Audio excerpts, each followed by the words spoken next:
This is the moment everything changes for you. Not because the world shifts, not because circumstances soften, but because you stop reacting. You felt it before, that split second where you either rise or repeat the same patterns. Today, that split second becomes your power. You are not broken. You are not behind. You are not lacking potential. You have simply been responding instead of commanding. And that ends now. This audiobook is not here to entertain you. It is here to rebuild you. You will feel pressure. You will feel clarity. You will feel strength returning to places you forgot existed. Listen closely, because the version of you who reacts is about to fade, and the leader steps forward. Chapter 1: The Cost of Reaction. You don't notice it at first. Reaction feels normal, automatic, almost harmless. Life happens.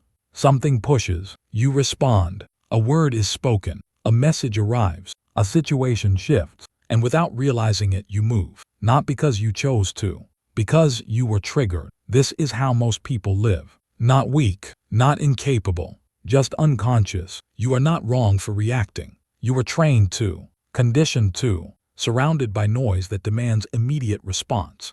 So hear this clearly. There is no blame here, only awareness. Because awareness is where power begins. Right now, you are standing at the edge of a realization that changes everything. Reaction is not neutral. It has a cost. Every time you react instead of choose, something is taken from you. A little authority, a little energy, a little future momentum. You don't lose it all at once. You leak it, quietly, daily, over years. Reaction drains you without announcing itself. You wake up tired, even when you've rested. You feel busy, yet somehow behind. You move constantly, but progress feels slow. That is not a work problem, not a talent problem, not a luck problem. It is a leadership problem. Internal leadership always comes first. When you react, you hand control to whatever is loudest, to whatever is closest, to whatever provokes the fastest emotion. Reaction makes you predictable, and predictability is weakness.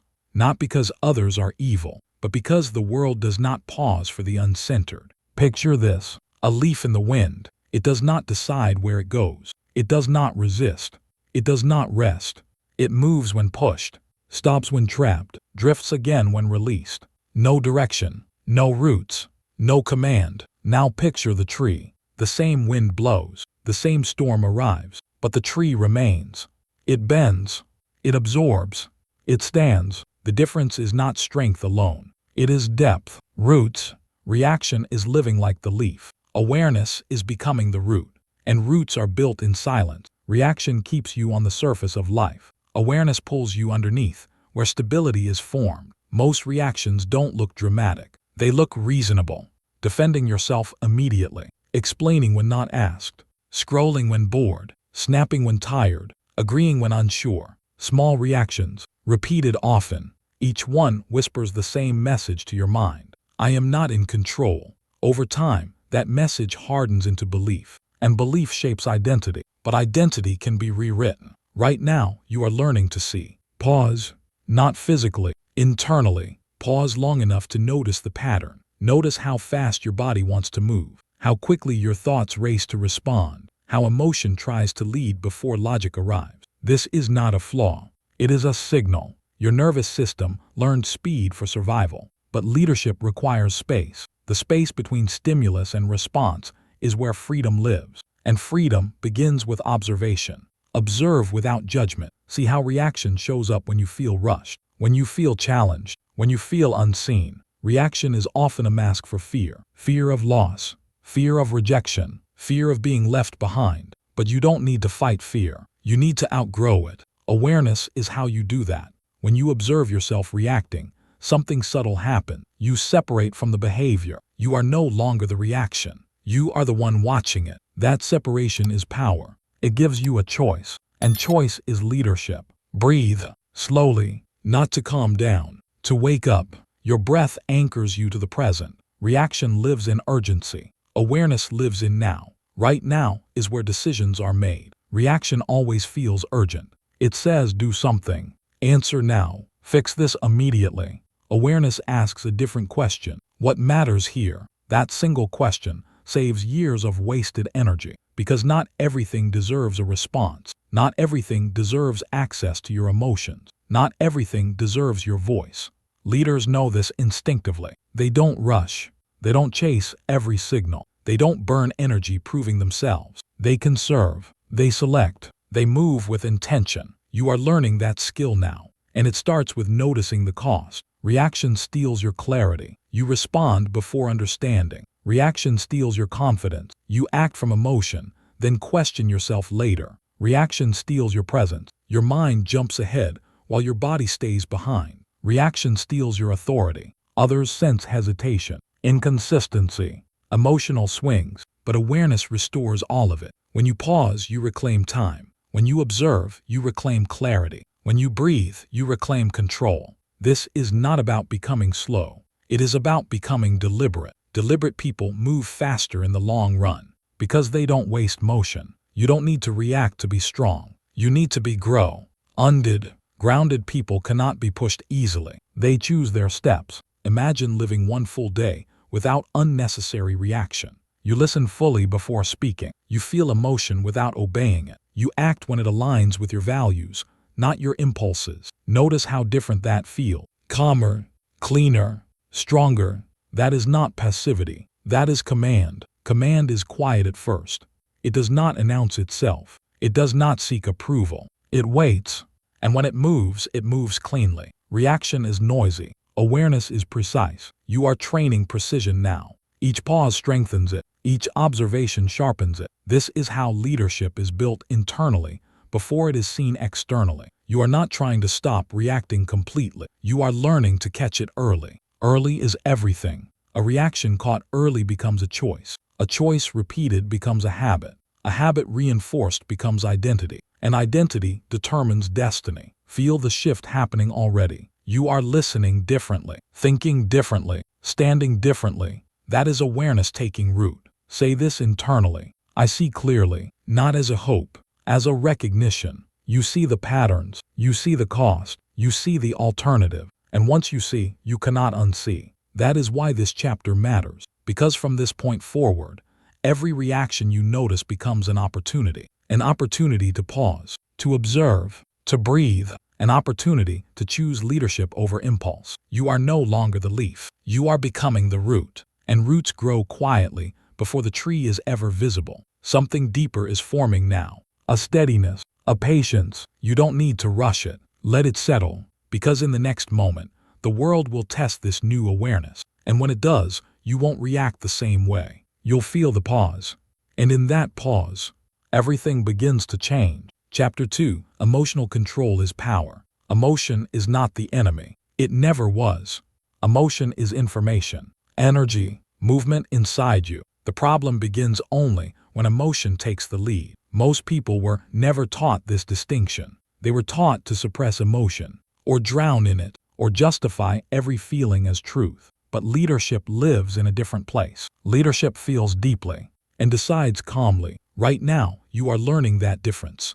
You don't need to harden yourself. You don't need to disconnect. You don't need to become cold. You need control. Control does not mean force.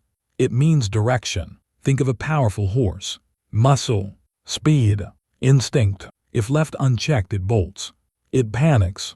It exhausts itself. Not because it is weak, because it has no reins.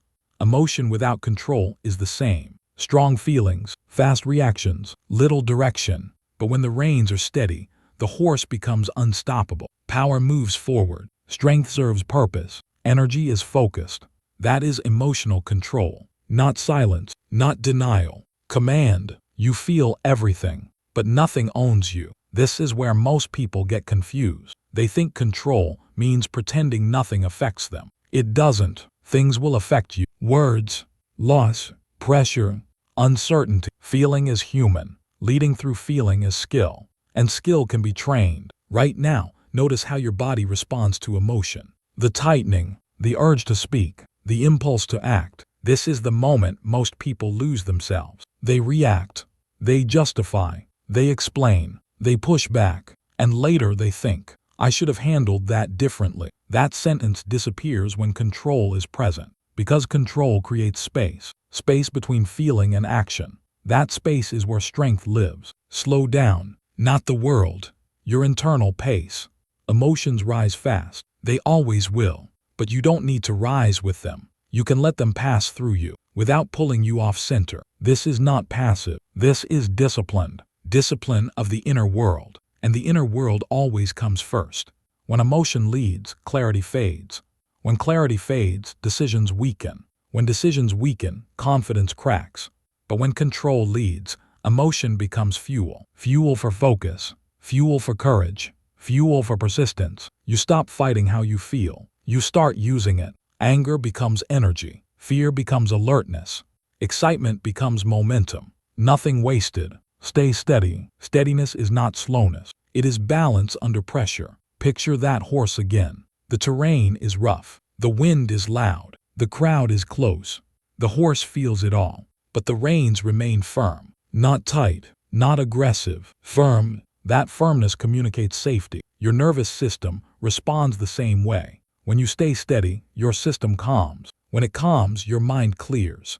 When your mind clears, you lead. Most people try to calm emotion by escaping it. Distraction, avoidance, numbing. That works briefly. Then emotion returns stronger. Control works differently. Control meets emotion head-on and refuses to be dragged. You acknowledge the feeling. You name it. Then you decide. That decision restores authority instantly. Authority over yourself. And self-authority is the foundation of all leadership. Hold control, not by gripping tighter, by becoming centered. Control is posture. Internally, you sit with emotion instead of standing inside it. You observe instead of obey. And something powerful happens. Emotion begins to respect you. It no longer needs to scream. It no longer needs to hijack, because it knows you are listening. This is maturity, not emotional dullness. Emotional mastery. Mastery feels calm on the surface and unshakable underneath. You start responding instead of reacting.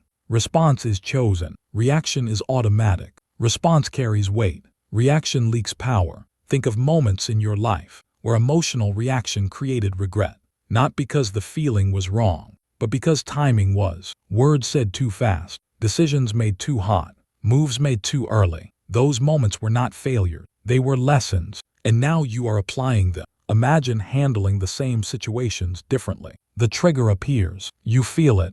But instead of exploding or collapsing, you pause. You breathe. You stay steady. You choose words carefully. You act deliberately. You move when it aligns.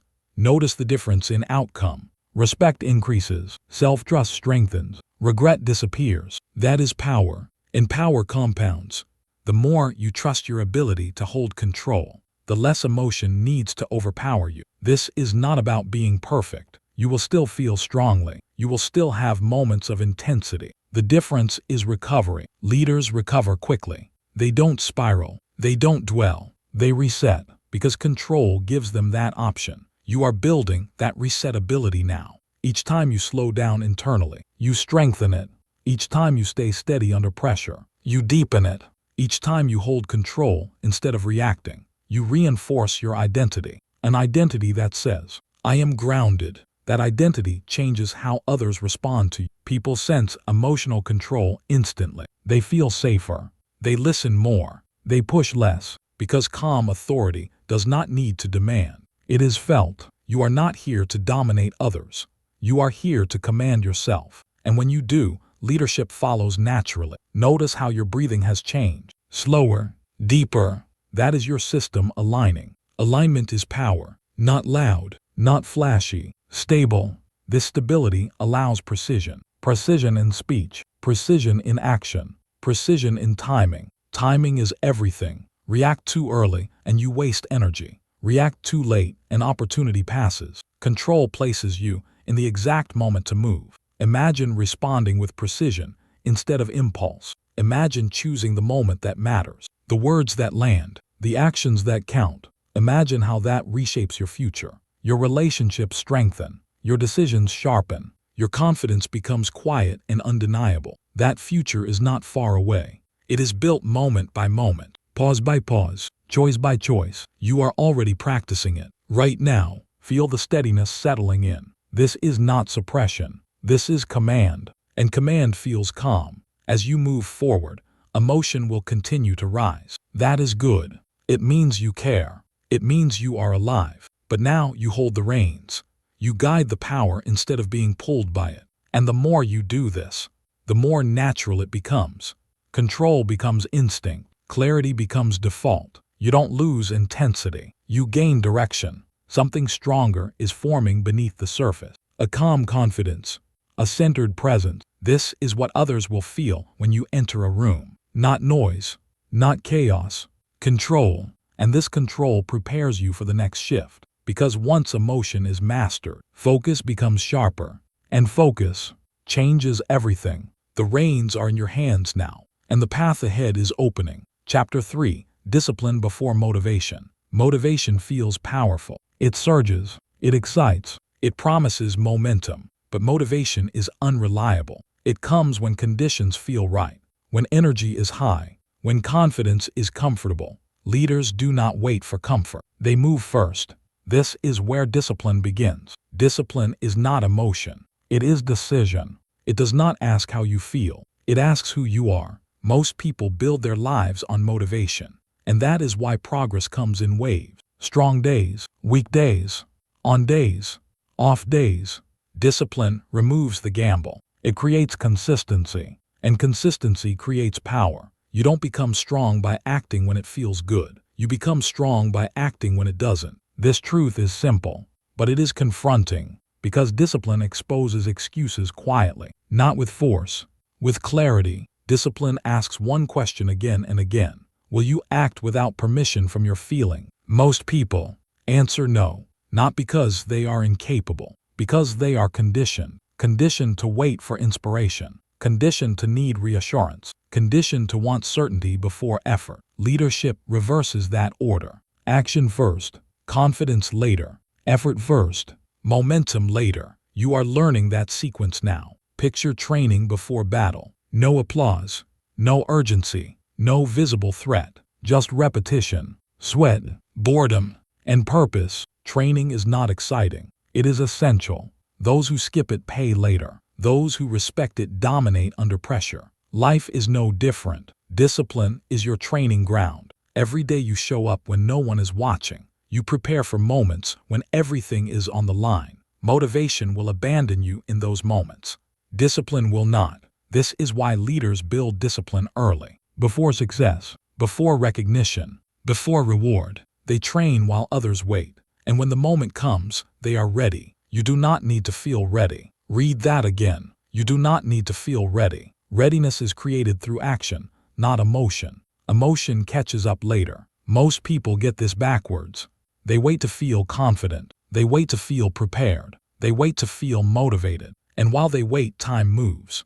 Opportunities pass. Standards slip. Self-trust erodes. Discipline prevents that erosion. Discipline builds self-trust. Every time you act despite resistance, you send yourself a powerful message. I can rely on me. That message changes everything. Confidence is not built by thinking. It is built by proof. Proof comes from execution. Show up, even when energy is low, even when clarity feels thin, even when progress seems invisible. Especially then, showing up is not heroic. It is foundational. Leaders are not heroic every day. They are consistent. Consistency compounds quietly. You may not see it today, but you will feel it later. Strength builds under the surface first. Discipline is invisible before it becomes obvious. That is why most people quit.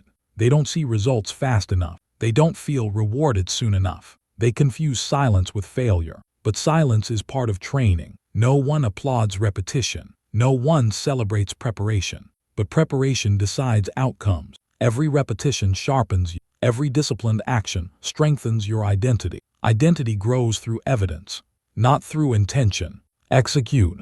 Execution is where discipline becomes real. Planning feels productive. Talking feels productive. Thinking feels productive. Execution is productive. Execution removes doubt. Doubt thrives in inaction. It starves when you move. You don't execute perfectly. You execute consistently. Perfection delays action. Discipline demands movement. You adjust as you go. Leaders understand this instinctively. They don't wait for flawless conditions. They create momentum and refine it. Execution builds clarity. Clarity does not come first. Clarity follows action. This is a critical shift. If you are waiting to feel clear, you will wait forever. Action creates feedback. Feedback creates learning. Learning creates mastery. That loop only starts when you move. Discipline starts the loop. This is why discipline feels heavy at first. It is unfamiliar. Your mind resists it. It asks questions. Why now? Why today? Why bother? Discipline answers with action, not argument. You don't negotiate with resistance. You move through it.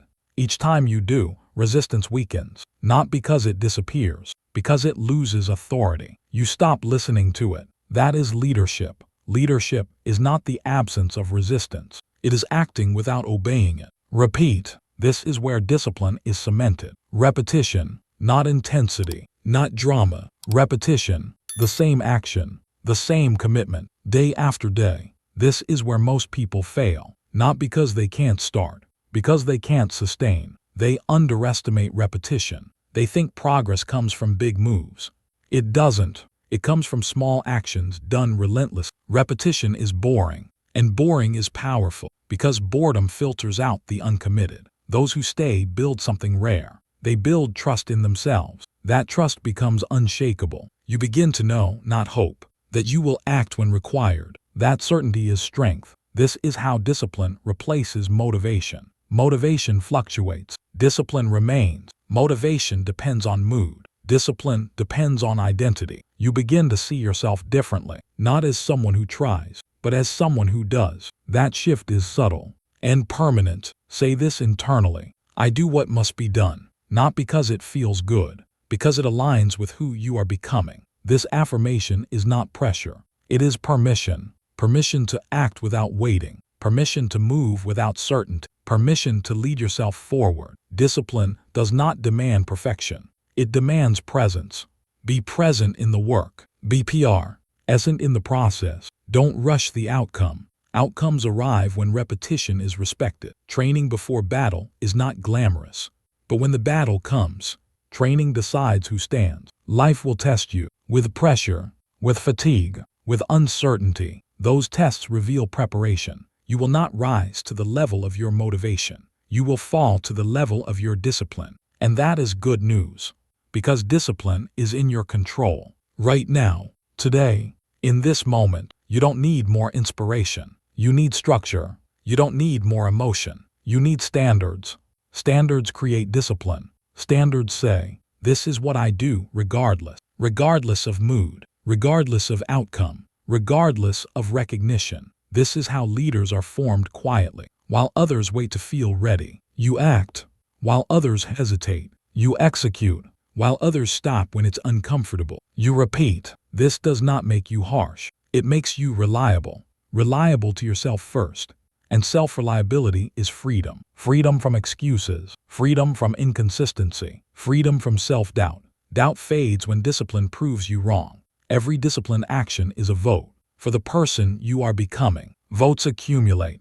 Eventually, identity shifts. You no longer ask, can I? You know you will. That knowing is calm, grounded, quiet, no rush, no panic, just forward movement. You begin to respect yourself differently, not for what you intend, for what you complete. Completion builds pride. Pride builds confidence.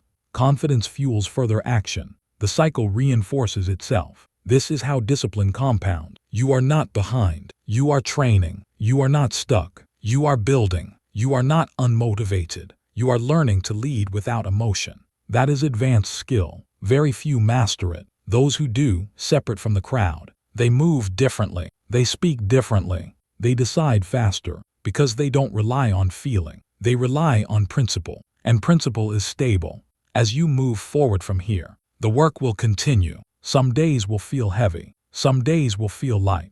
Discipline treats them the same. Show up, execute, repeat. No drama, no negotiation. Just progress. This chapter is not about intensity. It is about permanence. Motivation fades. Discipline remains. And now, discipline is becoming part of you. Not forced, not dramatic, integrated. You feel it settling. A quiet resolve. A steady commitment. This resolve prepares you for the next layer. Because discipline sharpens something else. Focus. And once focus is sharpened, distraction loses its grip. You are training now. and training always leads somewhere powerful. Stay with it. Something stronger is forming. Chapter 4. Silence builds authority. Silence is misunderstood. Most people see it as weakness, as hesitation, as uncertainty. It is none of those. Silence is restraint, and restraint is strength. You are learning something few ever master. Not every thought deserves a voice. Not every feeling needs expression. Not every reaction requires explanation. Authority grows in the space you do not fill. This chapter is not about disappearing. It is about becoming solid, because real authority does not announce itself. It is felt. Right now, notice how often the urge to speak, to clarify, to justify, to explain your position, to make sure you are understood. That urge is natural. It comes from wanting connection, validation, safety. There is nothing wrong with that. But leadership requires selectivity. Words are energy. Emotion is energy. Attention is energy. When you spend them carelessly, you weaken your position. Silence is how you conserve. Imagine a quiet room before a decisive move. No noise, no rush, no unnecessary motion, just stillness. In that stillness, clarity sharpens. That is the state you are learning to access. Most people speak to reduce discomfort. They talk to fill gaps. They talk to ease tension. They talk to protect ego. Leaders allow tension to exist. They let silence do the work. Silence makes others reveal themselves. Noise hides them. When you stop filling every gap, you begin to see more. You hear tone, not just words. You notice patterns, not just moments. You sense intention beneath behavior. This is observation. And observation builds authority quietly. Say less, not because you have nothing to say, but because you are choosing timing. Timing multiplies impact. A few words at the right moment carry more weight than many words spoken too soon. Silence is not withdrawal. It is positioning. You are positioning yourself above impulse. Impulse wants immediate release. Authority waits. Waiting is not passive. It is strategic. When you resist the urge to explain yourself, something shifts. You stop chasing understanding. You allow respect to form. Respect grows when your presence is steady. Explaining often signals uncertainty, even when you are right. Explaining leaks power. You don't need to convince when you embody. Embodiment speaks without sound. Your posture, your pace, your consistency. These communicate more than words ever could. Observe more. Observation is active awareness. You are not disengaged. You are tuned in. You watch how people respond when you don't rush to speak. You notice who becomes uncomfortable, who talks more, who reveals their intentions. Silence creates a mirror, and mirrors reveal truth. This is not manipulation. It is clarity. Clarity allows clean decisions. When you observe, you stop assuming. Assumptions drain energy. Observation restores it. You don't waste time guessing motives. You watch behavior. Behavior never lies. Silence sharpens perception. It slows the moment just enough for insight to arrive. Most mistakes are made at speed. Speed without awareness creates regret. Silence introduces space. Space changes outcomes. In that space, emotion settles. Thoughts organize. Decisions improve. You are learning emotional economy. Spend where it matters. Save where it doesn't. Not every comment needs response. Not every challenge needs defense.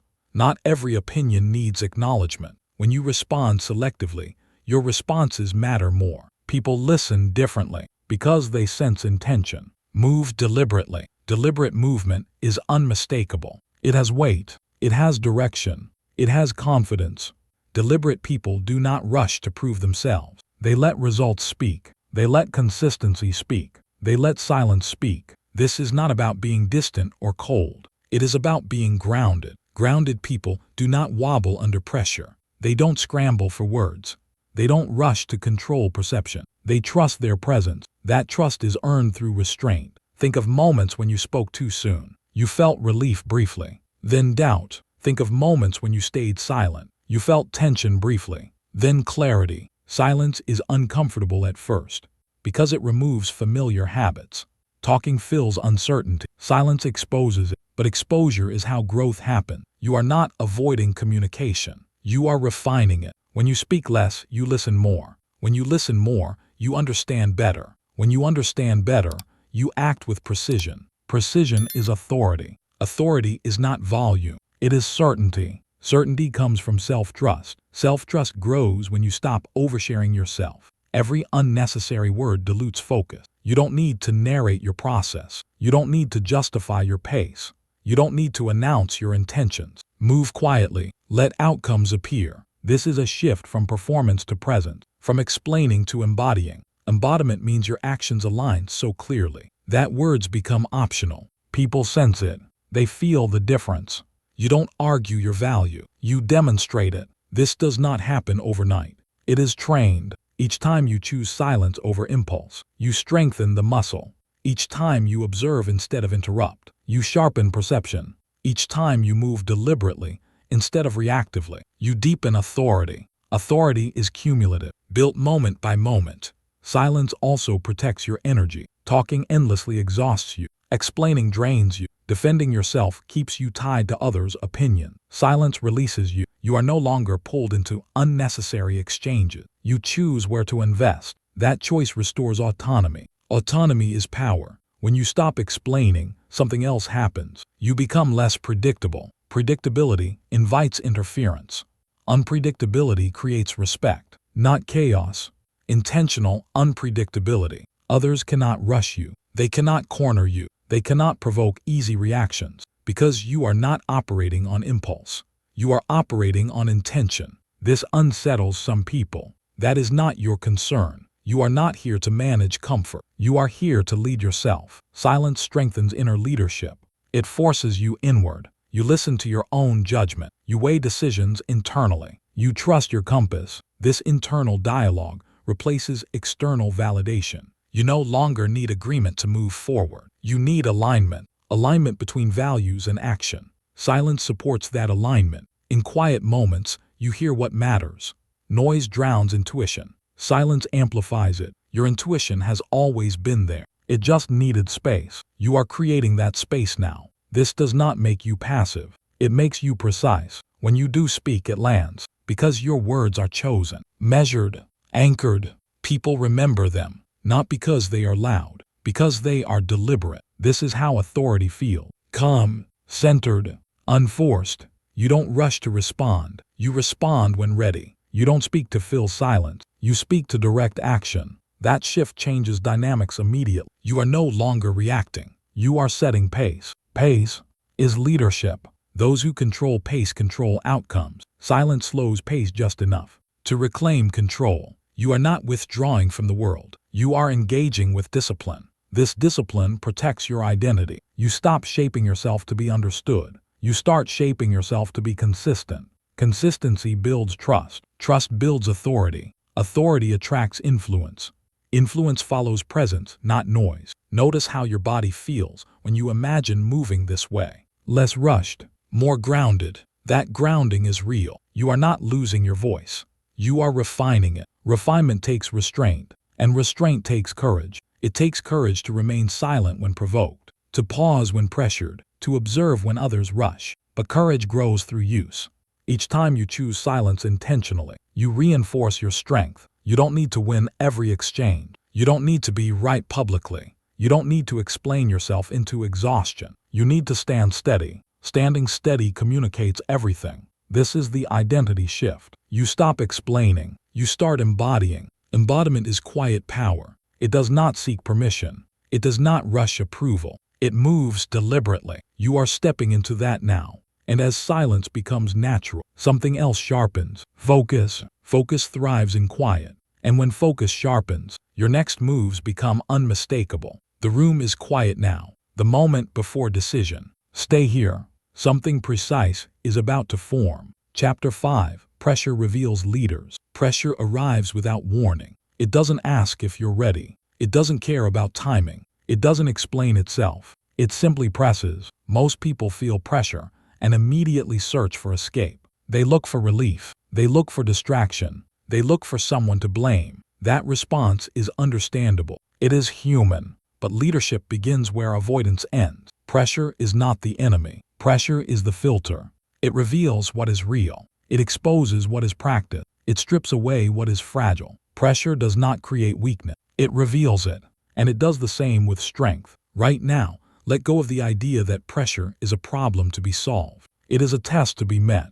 When pressure rises, emotion intensifies, thoughts accelerate, the urge to retreat becomes loud. This is where identities are decided, not in comfort, not in preparation, but in the moment weight is applied. Think of steel forged in heat. Raw metal is useless without pressure. Without heat it bends. It cracks. It fails. Heat transforms it. Pressure gives it structure, resilience, purpose. The steel does not complain about the fire. It endures it. And when it emerges, it is no longer what it was.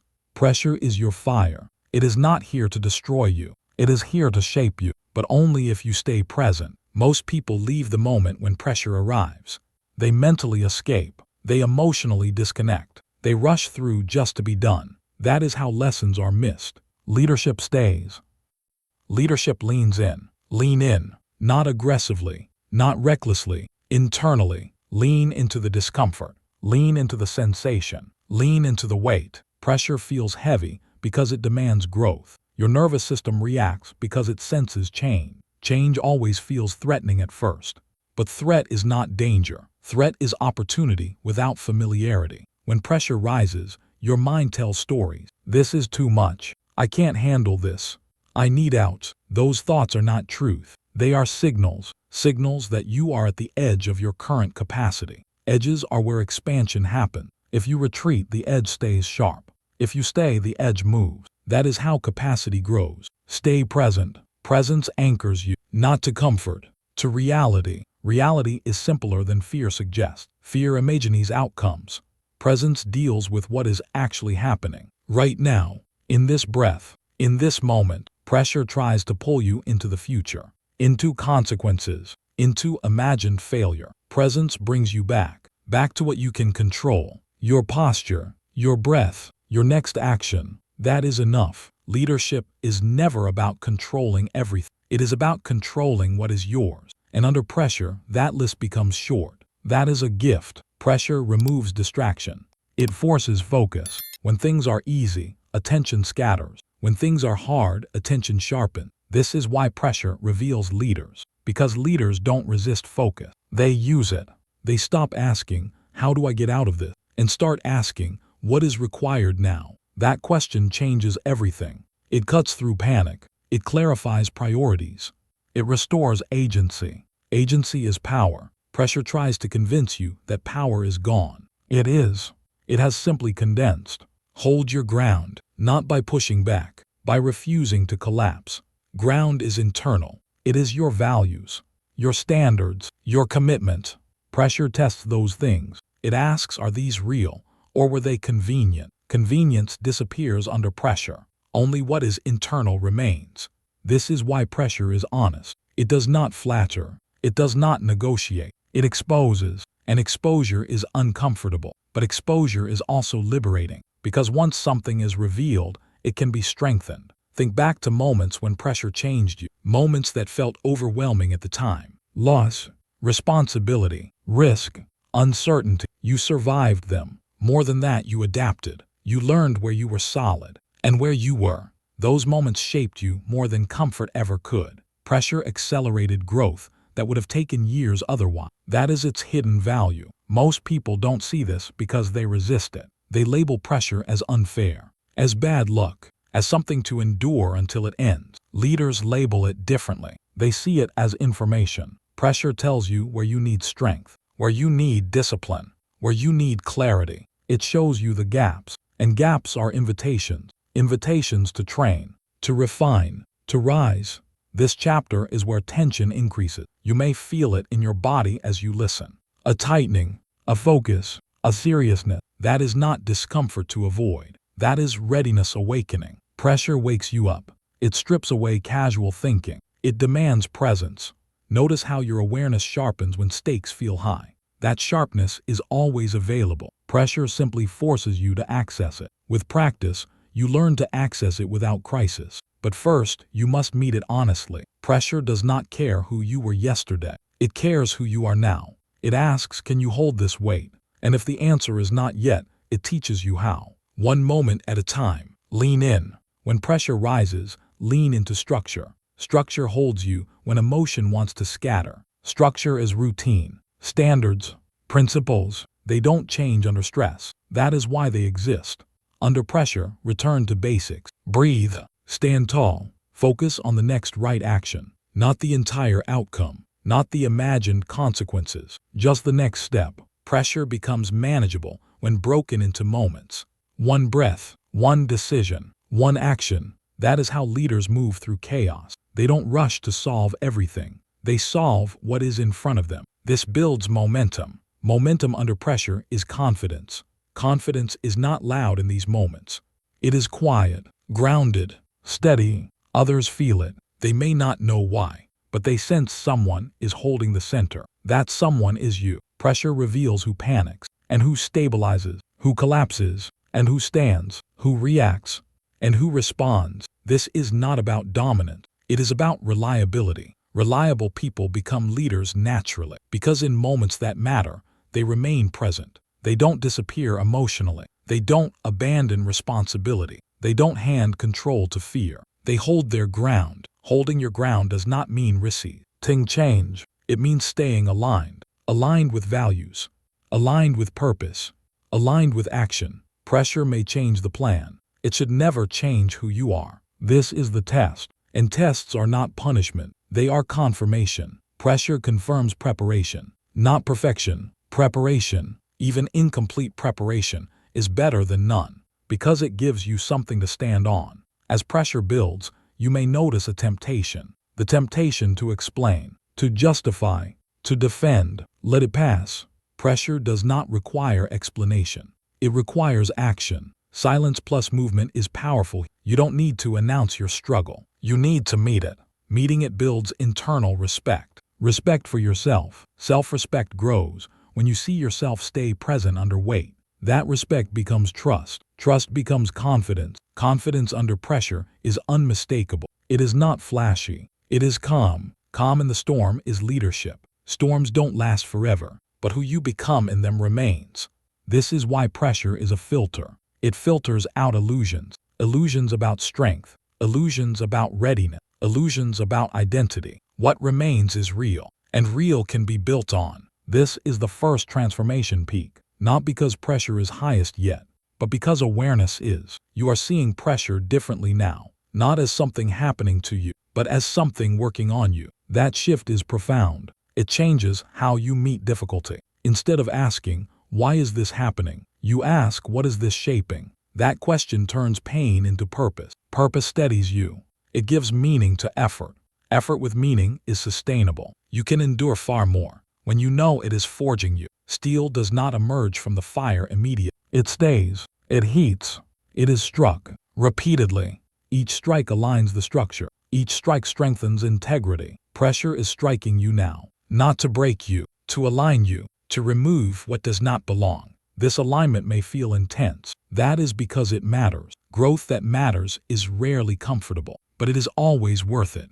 Stay present. Feel the heat. Feel the weight. Do not rush past it. Moments like this build something permanent. When pressure eases, you will notice a difference. You will stand differently, think differently, respond differently, because something inside you has shifted. Pressure does not leave you the same. It can leave you bitter, or it can leave you better. The difference is not circumstance. It is response. You are choosing response. You are choosing presence. You are choosing to hold your ground. That choice marks the beginning of leadership. Not externally, internally. From here forward, pressure will no longer surprise you. It will challenge you, test you, refine you, but it will not define you. You define yourself by how you meet it. Lean in, stay present, hold your ground. The fire is doing its work, and when it cools, you will feel the strength it left behind. This is only the beginning. More weight will come, and you will meet it differently now,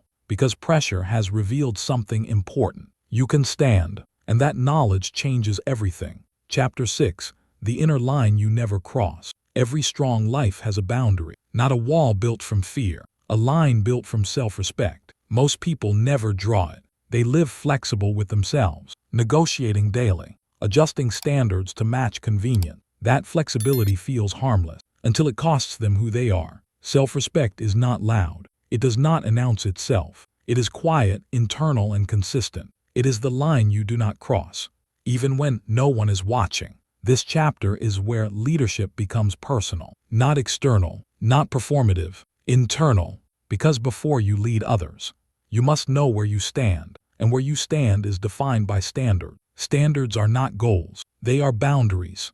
Goals describe what you want, standards describe what you allow. Most people focus on goals, very few protect standards. That is why progress collapses under pressure. Pressure exposes the absence of non-negotiable. When things get hard, when rewards tempt you, when fear whispers compromise, the question appears, what am I willing to trade right now? Without a line, the answer drifts. With a line, the answer is simple. No, this is the power you are building now, the inner line you never cross.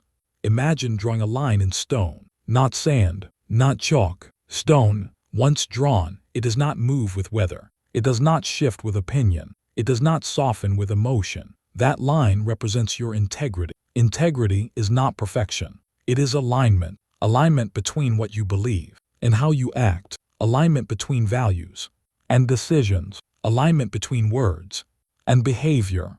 Integrity simplifies life because when the line is clear, decisions are faster. There is no debate, no bargaining, no inner conflict. You already decided. Decide. This is the first command. Decision is the birthplace of standard. You cannot drift into integrity. You must choose it.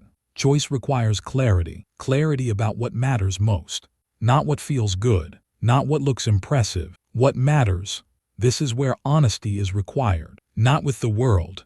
With yourself. What behaviors are you no longer willing to tolerate? From yourself. What shortcuts are off limits now? What compromises end here? These questions are uncomfortable because they remove excuses. But discomfort here prevents regret later. Decision is not dramatic. It is firm. It says, from this point forward, this is who I am. And once decided, the line appears. Invisible to others, unmissable to you. Most people fear making firm decisions because they fear being trapped. They confuse commitment with limitation. But standards don't trap you. They free you. They free you from constant negotiation, from emotional inconsistency, from self-betrayal. Self-betrayal is the quiet killer of confidence. Every time you cross your own line, something erodes.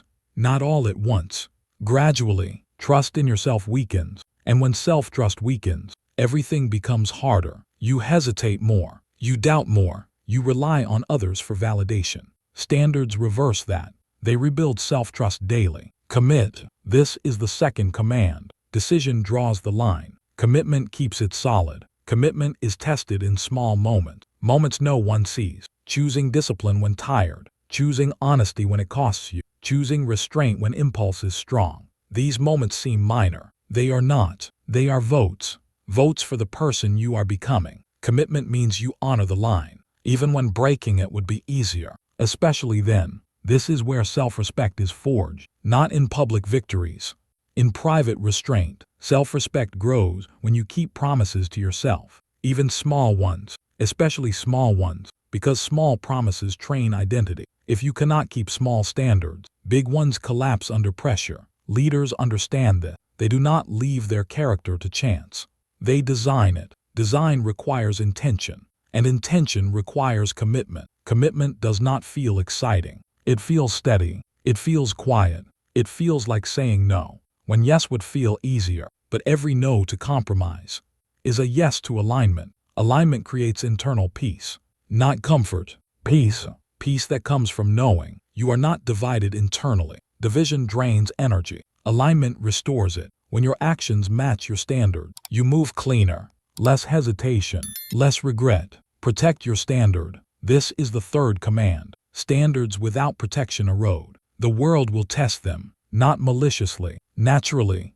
Opportunities will tempt you. Pressure will challenge you. Fatigue will weaken resolve. Protection is required. Protection does not mean rigidity. It means awareness. You watch where compromise tries to enter. It often disguises itself as logic. Just this once. It's not a big deal. No one will know. Those thoughts are familiar. They are not evil. They are human. But they are also the cracks. Cracks widen if ignored. Protection means you notice the thought and refuse to follow it. You don't argue with it. You don't justify. You return to the line. Standards simplify choice. When tempted, you don't ask, What do I want right now? You ask, does this cross my line? If yes, the answer is clear. No emotional debate required. This clarity saves enormous energy. People without standards are exhausted. They constantly decide, redecide, regret. People with standards are rested because decisions were made in advance. This is not rigidity. This is leadership. Leadership of self. You are learning to lead yourself with respect. Respect is not about pride. It is about consistency. You treat yourself as someone worth protecting. This changes how others treat you, not because you demand it, because you model it. People sense when someone has a line. They may not articulate it, but they feel it. They push less. They test less, because boundaries communicate strength, not aggression. Clarity invites respect. This is why standards matter. They shape your identity. Identity is not what you say about yourself. It is what you refuse to do. Refusal is powerful. It draws shape around your character. Think about moments when you compromised in the past. You probably gained something short-term, approval, relief, comfort, and lost something long-term, self-respect. That loss lingers. It shows up as doubt, as hesitation, as a quiet sense of misalignment. This chapter exists to end that cycle, not through punishment, through clarity. You are not judging your past. You are defining your future. The line you draw today does not erase yesterday. It directs tomorrow. Tomorrow is built on standards, not intentions. Intentions are fragile. Standards are stable. Standards create predictability. Predictability creates trust. Trust creates authority. Authority begins within. This is an internal shift. You stop asking, what can I get away with? You start asking, what aligns with who I am becoming? That question matures you instantly. It moves you from impulse to principle. Principles do not fluctuate. They anchor. Anchors hold you steady in storms. And storms will come. Pressure will test this line. Fatigue will tempt you to blur it. Emotion will try to bend it. That is expected. The line is not there to avoid tests. It is there to guide you through them. Every time you protect it, you strengthen it. Stone hardens with pressure. The line becomes part of you. Eventually, you no longer feel tempted, not because temptation disappears, but because identity is stronger. You do not argue with yourself anymore. You know where you stand. This knowing creates calm. Calm under pressure is leadership. This is how integrity feels. Not dramatic, not loud, stable. Say this internally. I live with integrity, not as aspiration, as commitment. Integrity is lived daily. In choices no one applauds. In restraint no one sees. But you see it. And that is enough. Because self-respect is self-reinforcing. When you respect yourself, you trust yourself. When you trust yourself, you act decisively. Decisive people move faster, not because they rush, because they don't hesitate. Hesitation comes from inner conflict. Standards remove conflict. They simplify life. You no longer debate every decision. You check alignment and move. This frees mental energy. Energy that can now be used for focus, for execution, for leadership. You are not becoming rigid. You are becoming reliable. Reliable to yourself first. That reliability builds momentum. Momentum builds confidence. Confidence attracts opportunity, but opportunity does not change your standard. Standards filter opportunity. You accept what aligns. You decline what doesn't. This protects your trajectory. Without standards, success becomes chaotic. With standards, success is clean. Clean success lasts. This chapter is a turning point, not because life suddenly becomes easy, because it becomes clear. Clarity is strength. You know what you tolerate. You know what you refuse. You know where you stand. That knowledge stabilizes you. Stability is rare. Rare things are valuable. People are drawn to those who are stable because stability feels safe. Leadership feels safe, not comforting, reliable. You are building reliability now. Inside, this is not about being perfect. You will make mistakes. You will adjust. You will learn. Standards are not about punishing failure. They are about preventing drift. Drift happens slowly. Standards stop it. Each day, you return to the line. You check alignment. You correct course if needed. Correction is strength. Ignoring misalignment is weakness. You choose strength. You choose alignment. You choose to protect what matters. This is not visible yet, but it will be, because people eventually notice consistency. They notice when words match actions, when decisions match values, when presence is steady. That is authority. Authority does not need to speak loudly. It stands. You are standing now on a line you drew deliberately, in stone, and stone does not move easily. As you move forward, this line will guide your behavior. It will simplify decisions, reduce regret, increase self-trust, and something else will happen. With standards set, focus sharpens, because when you know what you will not do, you see clearly what you must do. That clarity leads into the next stage, where attention becomes a weapon and distraction loses power. The line is drawn, protected. Everything ahead depends on it. Chapter 7. Focus is a weapon. Focus is not come by accident. It is chosen. Most people believe distraction is the problem. It is. Scattered energy is. Energy spread thin produces weak outcomes, not because effort is missing, but because direction is. You can work hard and still go nowhere. You can stay busy and still fall behind. You can move all day and still feel stuck. That happens when focus is divided. Focus is not about doing more. It is about doing less with precision. This chapter sharpens you, not by adding pressure, by removing noise. Because noise is the real enemy. Noise in your thoughts, noise in your environment, noise in your priorities. Noise steals force. Imagine a blade, not dull, not wide, sharp, honed to a single edge. That blade does not waste motion. It does not swing wildly. It cuts cleanly. That is focus. Focus turns ordinary effort into decisive impact. Without focus, strength disperses. With focus, strength concentrates. Concentration is power. Right now, notice how often your attention is pulled. Messages, tasks, thoughts, worries, comparisons. Each pull seems small, but together they fracture momentum. You don't lose progress dramatically. Why? You lose it gradually, minutes at a time, decisions delayed, actions diluted. This is why many capable people underperform. Not from lack of ability, from lack of focus. Focus is not talent. It is discipline, and discipline has already been built. Now it is refined. Cut noise.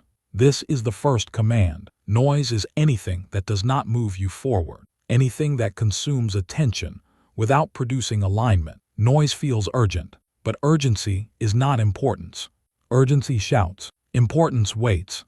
Leaders learn to tell the difference.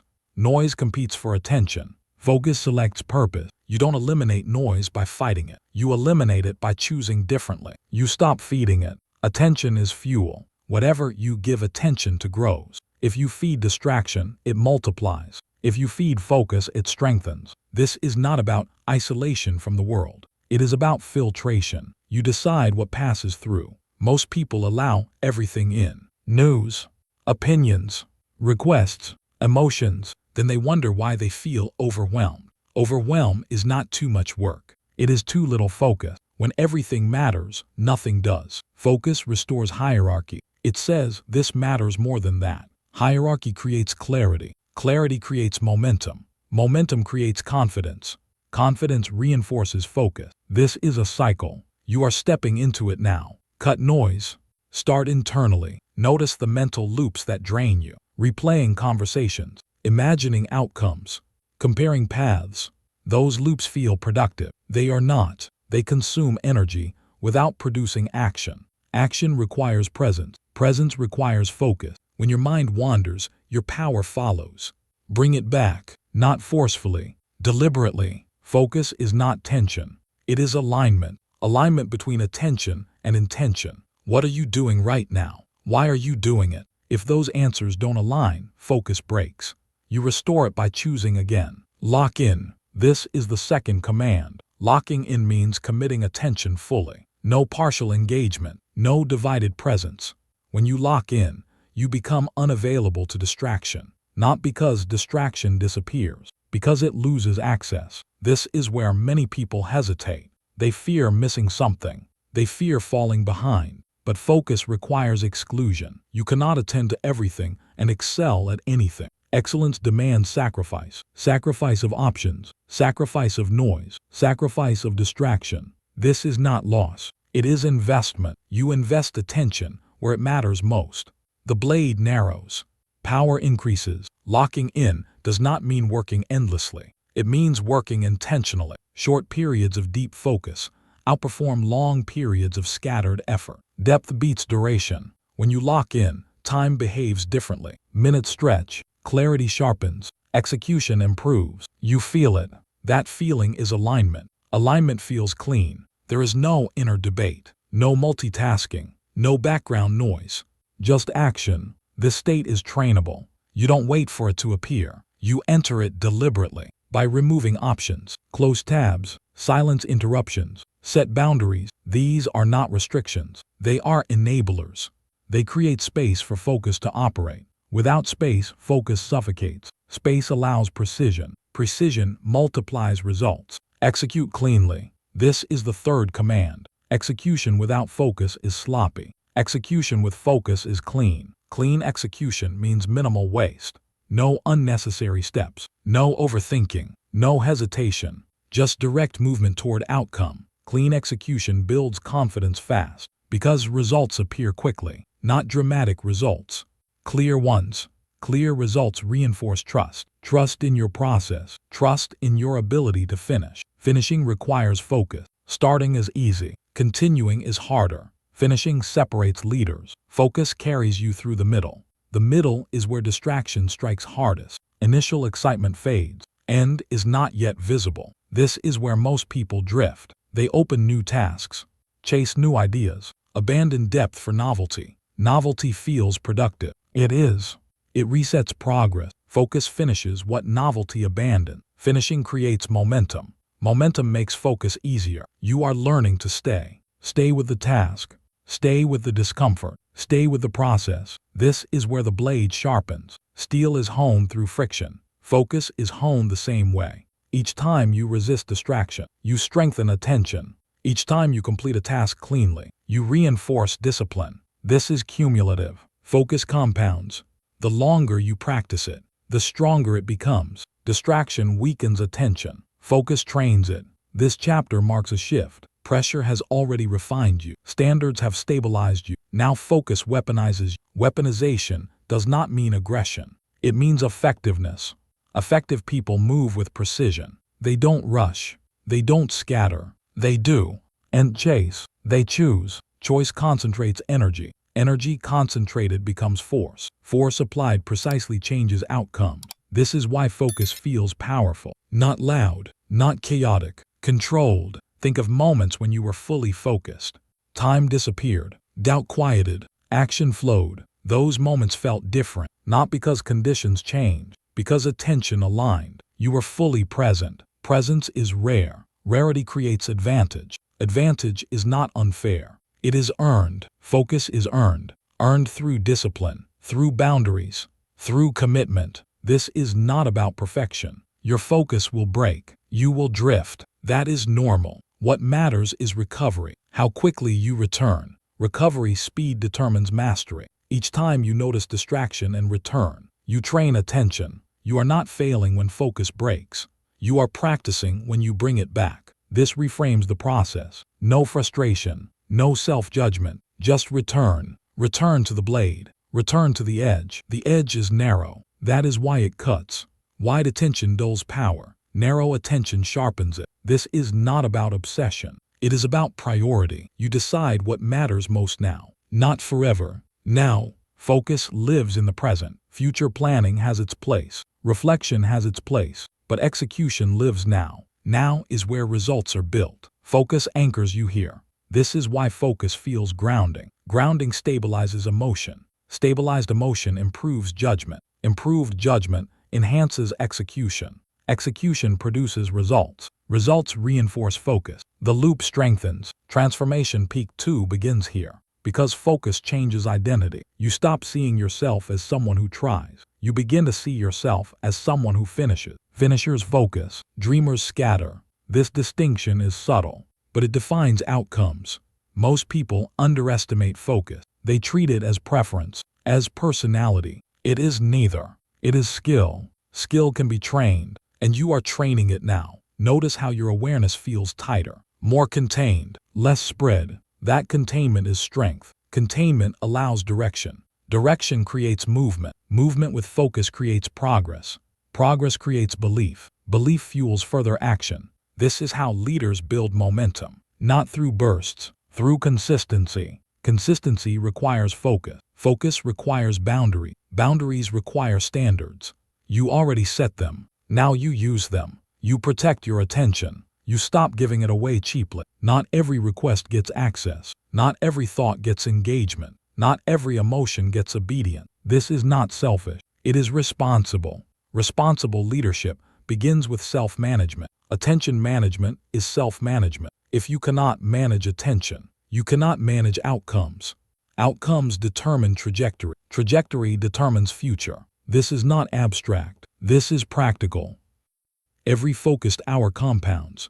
Every distracted hour dissipates. Time does not judge. It multiplies whatever you feed it. Feed it focus.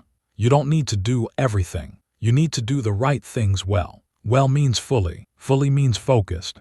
This is the discipline. This is the edge. The blade sharpens further. As focus deepens, noise fades. As noise fades, intuition sharpens. You begin to sense what matters. Not through analysis, through clarity. Clarity emerges when noise is gone. Silence prepared you for this. Pressure tested you for this. Standards anchored you for this. Focus activates all of it. This is why focus is a weapon. It aligns all previous work. Without focus, discipline scatters. Without focus, standards blur. Without focus, pressure overwhelms. With focus, everything locks together. Lock in. This is not a one-time act. It is a daily choice. Some days it will feel easy. Some days it will feel heavy. Focus treats them the same. It does not negotiate with mood. It responds to decision. Decision directs attention. Attention directs energy. Energy directs outcome. Outcome reinforces identity. Identity sustains discipline. The system becomes self-supporting. This is mastery beginning, not flashy mastery. Quiet mastery. Quiet mastery wins long-term. You are not chasing attention. You are controlling it. Control feels calm. Calm under focus is formidable. Others may not understand what changed. They will just notice results. Cleaner work, faster execution,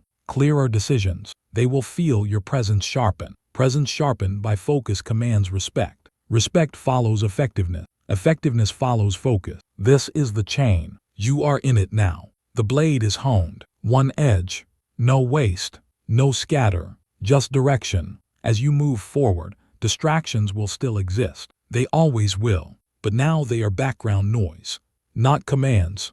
You choose what you engage. That choice is power. Power applied with focus is unstoppable. This chapter does not end focus. It begins it. Because once focus is sharpened, something else becomes possible. Precision. Precision in thought. Precision in action. Precision in leadership. Precision is focus refined further. And that refinement changes the game. Stay here. Feel the edge. The weapon is ready, and the next stage demands it. Chapter 8, You versus Your Old Self. There is a battle happening, not outside you, inside, quiet, constant, unavoidable.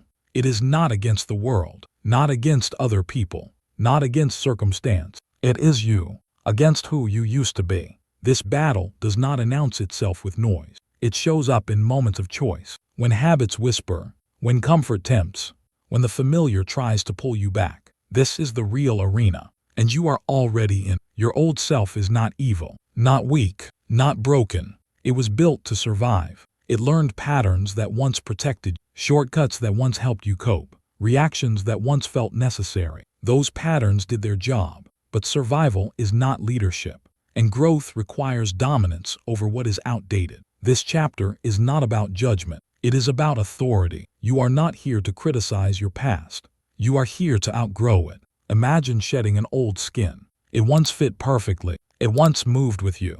It once kept you safe. But now it is tight, restrictive, limiting. If you cling to it, you suffocate growth. Outgrowing is not violent. It is inevitable. The question is not whether you will change. The question is whether you will lead that change. Most people let the old self decide. They drift back to habits under stress. They default to comfort under pressure. They retreat when growth demands courage, not because they choose weakness, because they don't assert dominance. Dominance is not aggression. It is clarity. Clarity about who leads internally. Right now, pause and notice. Notice the part of you that resists change. The voice that says, "This is who you are. You've always done it this way. Why try now?" That voice is familiar. It is not malicious. It is protective. But protection that outlives its usefulness becomes a cage. Leadership means you decide when protection ends. This is the internal shift. You stop negotiating with outdated habits. You acknowledge them, then move past them. Release it. This is the first command. Release does not mean erase. It means loosen grip. You don't fight the old self. You stop feeding it. Habits survive on repetition. Patterns survive on attention. Remove attention, and they weaken. This is not suppression. It is redirection. You redirect energy toward who you are becoming. The old self loses relevance when the new self gains momentum. Momentum is built through action. Small actions, consistent actions. Each one sends a message. I am no longer led by that. This message accumulates. The old identity fades quietly. Most people expect transformation to feel dramatic. It doesn't. It feels subtle. At first, moments where you pause instead of react. Moments where you choose discipline over comfort. Moments where you stay present instead of escaping. These moments are victory, not visible, but decisive. The old self weakens when it is not obeyed. You don't need to hate it. You don't need to punish it. You simply outgrow it. Step forward. This is the second command. Stepping forward is active. You don't wait for the old self to disappear. You move anyway. Action dissolves attachment. The fastest way to weaken an old pattern is to build a new one. New habits feel awkward, unnatural, heavy. That is normal. Growth always feels heavy before it feels natural. Muscles resist before they adapt. Identity resists before it aligns. Resistance is not failure. It is confirmation. Confirmation that you are crossing a boundary. Boundaries mark progress. Each time you step forward despite resistance, you strengthen authority. Authority over your choices. Authority over your direction. Authority over your future. This authority is quiet. No one applauds it. No one sees it. But you feel it. A subtle shift in confidence. A steadier posture. A cleaner decision-making process. You stop asking permission from your past. You stop explaining yourself to old versions of you. You lead forward. The old self will try to follow. It will remind you of comfort, of familiarity, of excuses that once made sense. Let it speak, but do not let it lead. Leadership is not silence. It is hierarchy. You decide who speaks loudest. You decide which voice directs action. The old self can exist without authority. That is the key. Become. This is the third command. Becoming is not an event. It is a process. You do not wake up as a new person. You construct yourself daily, through choices, through discipline, through restraint. Becoming requires patience, not passive patience, active patience. Patience that continues to act, even when results are not yet visible. This is where most people revert. They expect immediate confirmation. When it doesn't arrive, they return to old habits. Leaders stay. They trust the process they are building. You are building identity now. Identity is reinforced through evidence. Evidence comes from repetition. Repetition creates familiarity. Eventually, the new self feels natural, not because the old self vanished, because the new one is stronger. Strength here is not physical. It is psychological. The strength to remain aligned. Alignment is the true measure of growth. Aligned actions, aligned values, aligned direction. Misalignment drains energy. Alignment restores it. As alignment increases, internal conflict decreases. You stop arguing with yourself. Decisions become cleaner. That cleanliness feels powerful. Think about moments when you felt torn. Part of you wanted growth. Part of you wanted comfort. That tension is exhausting. This chapter exists to resolve that tension, not by eliminating desire for comfort, by establishing leadership. Leadership chooses growth when it matters. Comfort becomes a choice, not a default. This does not mean you deny rest. It means you deny escape. There is a difference. Rest restores. Escape delays. The old self often seeks escape. From discomfort, from responsibility, from uncertainty. The new self chooses rest strategically and returns stronger. This distinction matters. You are not becoming rigid. You are becoming intentional. Intentional people do not drift backward. They move forward deliberately. This is dominance, not over others. Over self. Dominance without ego. Ego seeks comparison. Dominance seeks alignment. Alignment creates confidence.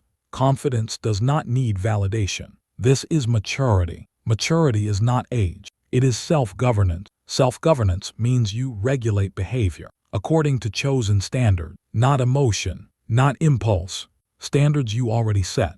Now you enforce them internally. Enforcement is not harsh. It is consistent. Consistency is strength. Each day you reinforce identity. You choose the same direction again. Not because it is easy, because it is correct. Correctness here is personal. It is aligned with who you are becoming. You are not chasing an image. You are embodying a direction.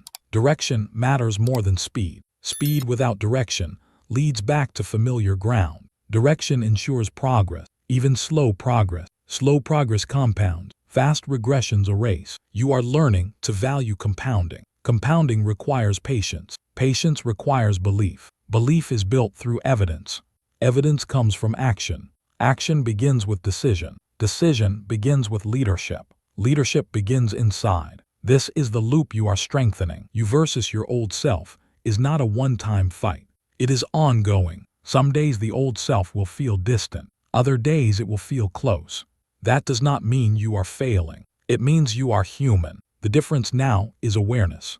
Awareness gives you choice. Choice gives you power. Power gives you direction. Direction shapes identity. Identity sustains power. This is how you win internally. Not by destroying the past, by surpassing it. Surpassing is quiet. It looks like discipline on ordinary days. Focus when distracted. Restraint when tempted. These moments build separation. Distance between who you were and who you are becoming. That distance creates relief. Relief from old cycles, old regrets, old limitations. You stop repeating patterns unconsciously. You start choosing patterns intentionally. Intentional repetition creates mastery. Mastery feels calm. You are not fighting yourself constantly anymore. You are aligned. Alignment reduces friction. Reduced friction increases efficiency. Efficiency accelerates growth. Growth reinforces belief. Belief stabilizes identity. The cycle strengthens. This is why the real battle is internal. External victories are temporary. Internal victories compound. You can lose externally and still grow internally. You can win externally and stagnate internally. Only internal victory sustains progress. You are choosing sustainability. Sustainable growth is quiet, steady, unshakable. It does not spike and crash. It builds. This is why you feel different now. Not excited, grounded. Grounded growth lasts. The old self thrived on emotion, on impulse, on reaction. The new self thrives on clarity, on discipline, on choice. This is a different operating system. Switching systems takes time. There will be glitches, moments where old habits surface unexpectedly. Do not dramatize them. Notice, correct, continue. Correction is leadership. Leadership does not punish mistakes. It corrects course. Course correction keeps momentum. Momentum builds confidence. Confidence fuels further action. Action distances you further from the past. The distance grows. Eventually, the old self feels unfamiliar, not because you erased it, because you moved beyond it. This is outgrowing. Outgrowing is natural. You outgrow clothes. You outgrow environments. You outgrow identities. Clinging delays growth. Releasing accelerates it. Release it, not emotionally, behaviorally. Release behaviors that no longer serve. Release routines that no longer align. Release narratives that limit possibility. You do not need to explain the release. You simply move. Movement is convincing. Others may question your change. You do not need to justify it. This is an internal process. You owe no explanation for growth. Explaining invites negotiation. You are done negotiating with the past. You lead forward now. This leadership will feel lonely at times, not because you are alone, because you are early. Early in growth, early in transition. Transitions are quiet. The noise comes later when results appear. For now you build. You build consistency. You build alignment. You build trust in yourself. Trust is the foundation of confidence. Confidence allows bolder action. Bolder action accelerates separation from the old self. This is upward momentum. Upward momentum feels lighter over time, not because effort disappears, because resistance decreases. Resistance decreases when identity shifts. You are shifting now, moment by moment, choice by choice. Say this internally. I am becoming stronger, not as hope, as observation. You are stronger because you are more aware, stronger because you are more disciplined, stronger because you are more aligned. Strength here is internal. Internal strength does not fade, it grows with use. Each time you choose growth over comfort, you reinforce strength. Each time you step forward despite hesitation, you deepen it. This strength changes how you handle pressure. Pressure no longer destabilizes, it clarifies you, because you know who is in charge internally. That knowledge creates calm. Calm under pressure is leadership. Others will feel it, not because you announce it, because you embody it. Embodiment replaces explanation. You do not talk about growth, you demonstrate it. Demonstration is convincing. The old self talked, the new self moves. Movement is undeniable. You are not trying to be someone else. You are becoming more of yourself. The part of you that chooses, that leads, that commits, that part has always been there. It simply needed authority. You are giving it that now. Authority is reinforced daily, not through dramatic acts, through consistency. Consistency is quiet dominance. This is the internal battle being won, not in one decisive moment, in many small ones. Small moments accumulate. Accumulation creates transformation. Transformation feels gradual from inside, obvious from outside. Eventually, the distance between you and the old self is undeniable. You look back and recognize change, not because everything is perfect, because direction is clear. Clarity replaces confusion. Clarity stabilizes emotion. Stability enhances focus. Focus sharpens execution. Execution produces results. Results reinforce identity. Identity sustains discipline. The system locks in. This chapter is not the end of the battle. It is the point where you take command. From here forward, the old self no longer leads. It may appear, it may speak, but it does not decide. You decide. You choose release over attachment. You choose forward over familiar. You choose becoming over repeating. This choice repeats daily, quietly, relentlessly, and each day the gap widens. You are not who you were, and you are not yet who you will be. That space in between is powerful. It is where growth happens. Stay there. Lean into it. The next phase will require this strength, because as identity stabilizes, leadership expands outward. First self, then responsibility, and responsibility changes everything. You are ready for that. You are already stepping forward. Becoming is underway. Do not rush it. Do not doubt it. Just continue. Release it. Step forward. Become. The old skin is shedding, and something stronger is emerging underneath. Chapter 9: Leading Yourself First. Leadership begins in solitude, before recognition, before authority, before anyone follows. It begins with you alone before dawn. No applause, no audience, no reassurance, just you and responsibility. Most people want leadership without weight. They want influence without ownership. They want results without accountability. That desire keeps them dependent, because real leadership starts inward. Personal leadership always comes first. You cannot lead others where you refuse to lead yourself. You cannot demand discipline you do not practice. You cannot ask for standards you do not uphold. This chapter is where excuses end, not with shame, with ownership. Responsibility replaces justification. Responsibility is not punishment, it is power. When you take responsibility, control returns to you. When you avoid responsibility, control leaves you. This is not theory. This is lived experience. Think about moments when life felt chaotic. Chances are, responsibility was unclear, blamed outward, deferred, avoided. Chaos thrives where ownership is absent. Leadership restores order, and leadership begins with self-command. Picture standing alone before dawn. The world is quiet, no distractions, no noise. The sky is dark but steady. In that stillness, you feel something real. No one is watching, no one is judging. This is where truth lives. Truth about effort, truth about consistency, truth about commitment. Leading yourself first means facing that truth daily, without drama, without excuse.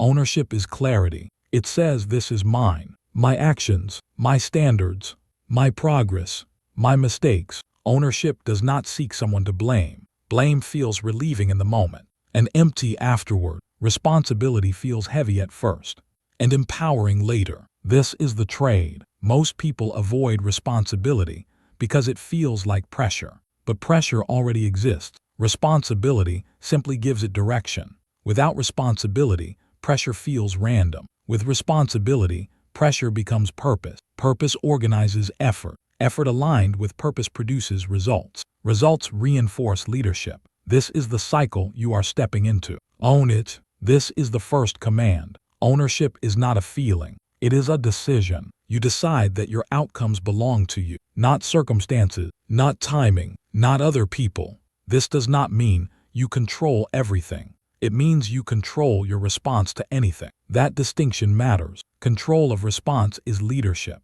Every time something doesn't go as planned, a choice appears. You can explain, you can justify, you can deflect, or you can own. Ownership sounds like this internally. What is mine to correct here? Not who caused this. Not why did this happen to me? What can I do next? That question changes posture immediately. From reactive to proactive. From passive to engaged. Engagement is leadership. When you own outcomes, you reclaim agency. Agency restores momentum. Momentum builds confidence. Confidence supports further ownership. This compounds. Ownership does not mean self-attack. It does not mean blaming yourself harshly. It means acknowledging reality accurately. Accuracy is strength. You cannot correct what you refuse to see. Ownership removes distortion. It strips away stories. Stories protect ego. Ownership builds progress. Ego asks, how do I look? Leadership asks, what needs to be done? This chapter sharpens that distinction. Carry the weight. This is the second command. Leadership is weight. Responsibility is not light. If it were, everyone would carry it. Weight means decisions matter. Weight means actions have consequences. Weight means you cannot disappear when things get difficult. This is where many people hesitate. They want the title without the burden, the position without the pressure. But pressure is the point. Pressure forces growth. Without weight, strength never develops. Carrying weight. GHT builds capacity. At first, the weight feels heavy. Responsibility tightens the chest. Focus intensifies. Options narrow. This discomfort is normal. It means you are stepping into leadership. Weight reveals priorities. When responsibility is real, trivial concerns fade. You stop arguing over small things. You stop wasting energy on distraction. Weight sharpens seriousness. Seriousness is not heaviness of mood. It is clarity of intent. When you carry weight, you move differently. You speak less. You act more. You decide faster. Not because you rush, because you know delay has cost. This is the difference between observers and leaders. Observers comment. Leaders commit. Commitment requires carrying weight. Weight means you don't wait for perfect conditions. You act with what you have. You adjust as needed, but you do not abandon responsibility. This chapter is not romantic. Leadership is not glamorous at this stage. It is quiet. Early mornings, late nights, unseen effort, standing alone before dawn. This is where leaders are formed. When no one is watching, when excuses would be easy, when comfort would be tempting, you choose responsibility. That choice builds self-respect. Self-respect fuels endurance. Endurance sustains leadership. Carry the weight means you stop asking, is this fair? Fairness is subjective. Leadership asks a different question. What is required of me now? That question simplifies everything. It cuts through emotion. It bypasses complaint. It directs action. Action under weight builds credibility. Credibility is not reputation. It is reliability. Reliability is felt. People trust those who carry weight without complaint, not because they boast, because they remain steady. Steadiness under load is leadership. You are training that now. Lead inward. This is the third command. Before you manage others, you manage yourself. Before you direct teams, you direct habits. Before you influence outcomes, you influence behavior. This is inward leadership. It is invisible, but it determines everything. You lead your thoughts. You lead your time. You lead your standards. Or they lead you. There is no neutral ground. Either you are directing, or you are being directed. Inward leadership requires discipline, not punishment. Structure. Structure creates freedom. Without structure, you drift. With structure, you decide. Decision-making improves. You don't rely on mood. You rely on principle. Principle-led behavior is stable. Stability is rare. Rare qualities attract responsibility. Responsibility attracts leadership opportunities. but those opportunities come later. First, you prove reliability inwardly. This proof happens daily. When you wake up and act intentionally, when you follow through, when you correct course without drama. Correction is leadership. Leaders correct quickly. They don't defend mistakes. They fix them. Fixing builds confidence, not confidence from praise, confidence from competence. Competence grows through responsibility. Responsibility grows through ownership. Ownership grows through inward leadership. This is the chain. You are strengthening every link. Transformation Peak 3 builds here, not through emotion, through realization. You realize something critical. No one is coming to save you. And that is freeing, because if no one is coming, you are responsible. And if you are responsible, you are powerful. Power here is not control over others. It is control over direction. Direction determines destiny. This realization changes posture. You stop waiting. Waiting is subtle dependence. Dependence drains agency. Agency restores momentum. You step into agency now. You accept the weight, not reluctantly, deliberately. This acceptance is maturity. Maturity is the ability to hold responsibility without resentment. Resentment poisons leadership. Responsibility embraced builds pride. Not ego pride, quiet pride. Pride in consistency. Pride in reliability. Pride in integrity. This pride is earned. It does not need validation. Validation seeking disappears as inward leadership strengthens. You no longer need others to recognize effort. You recognize it.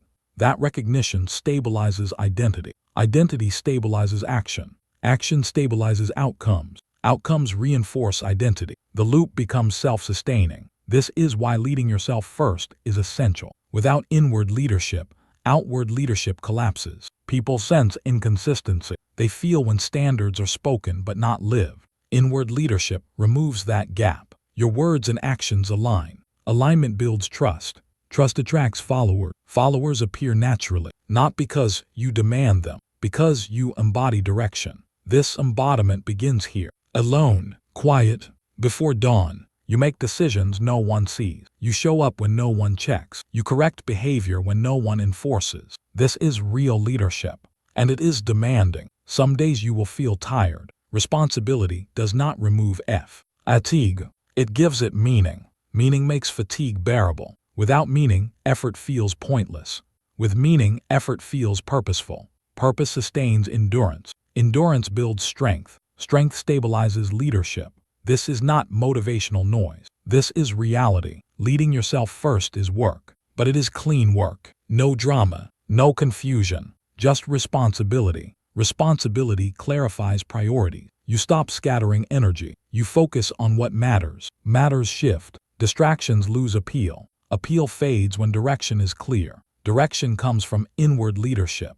Think about moments when you avoided responsibility. How did that feel afterward? Relief briefly, then frustration. Avoidance always creates residue. Ownership clears residue. Clearing residue feels lighter, even though responsibility feels heavier at first. This is the paradox. Responsibility weighs more initially and less over time. Avoidance feels light initially and heavier later. Leaders choose long-term lightness. They accept short-term weight. You are choosing that now. This chapter is a line. On one side, explanation. On the other, ownership. On one side, reaction.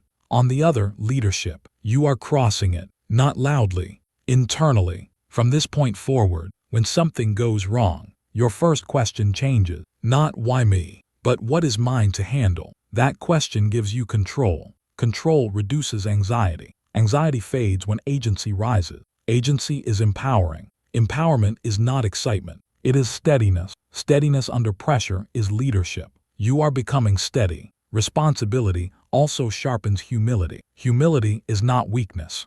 It is accuracy. You see clearly where you fall short. And instead of hiding, you train. Training builds competence. Competence builds confidence. Confidence allows further responsibility. The cycle continues. You do not need to be perfect to lead yourself. You need to be honest. Honest about effort. Honest about gaps. Honest about follow-through. Honesty creates improvement. Improvement reinforces leadership. This is sustainable growth, not dramatic, durable. This chapter is heavy because it matters. You feel the weight. That is good. Weight means substance. Substance builds authority. Authority built inwardly cannot be shaken easily. External authority can be taken. Internal authority cannot.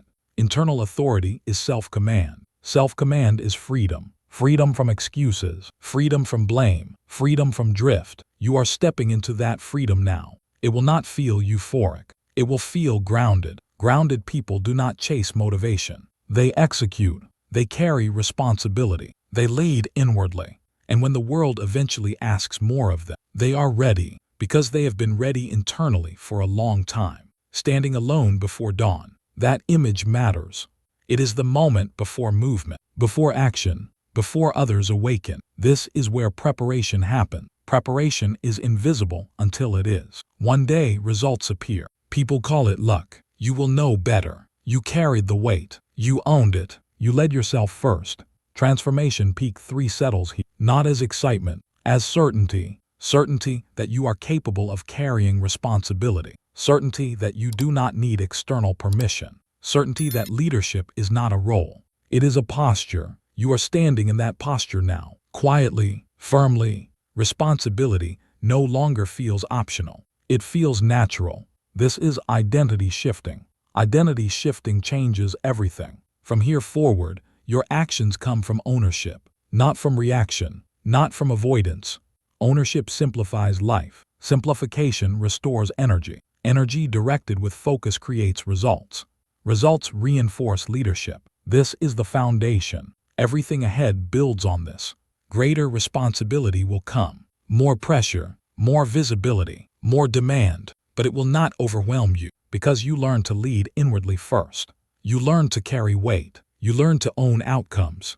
You learn to stand alone, and standing alone taught you something vital. You can be trusted by yourself. That trust is rare, and it is powerful. You are no longer waiting for direction. You are setting it. You are no longer explaining. You are executing. You are no longer avoiding responsibility. You are embracing it. This is leadership, not assigned, earned, and you are earning it daily. As this chapter closes, feel the steadiness in your posture. Feel the seriousness in your breath. This is not heaviness. This is readiness, because the next stage demands even more. It demands sustained performance under pressure. Not once, repeatedly. And repetition under pressure requires something refined. A standard you do not abandon. That comes next. For now, stand here, alone, before dawn, owning it, carrying the weight, leading inward.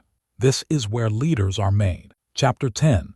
Delayed gratification creates freedom. Freedom is oft and misunderstood. Most people think freedom means ease, comfort, immediate reward. It doesn't. Real freedom is choice, the ability to choose long-term strength over short-term relief. That choice is rare, and it is the dividing line between those who build lasting power and those who repeat cycles endlessly. Delayed gratification is not deprivation. It is strategy. It is the discipline of planting seeds in silence while others consume everything they touch. This chapter is about patience, not passive patience, active restraint, restraint that builds leverage, restraint that compounds power. Short-term pain builds long-term freedom. Not all pain. Chosen pain. The pain of waiting when you could rush. The pain of saying no when you could indulge. The pain of discipline when comfort is available. This pain is temporary. The strength it builds is permanent. Most people avoid this pain. They choose relief. Relief feels good quickly and disappears just as fast. Relief solves moments. It never builds futures. Freedom is built in moments where no reward appears. That is why so few reach it. Planting seeds requires faith. You dig, you place, you cover, and nothing happens. No feedback, no confirmation, no applause.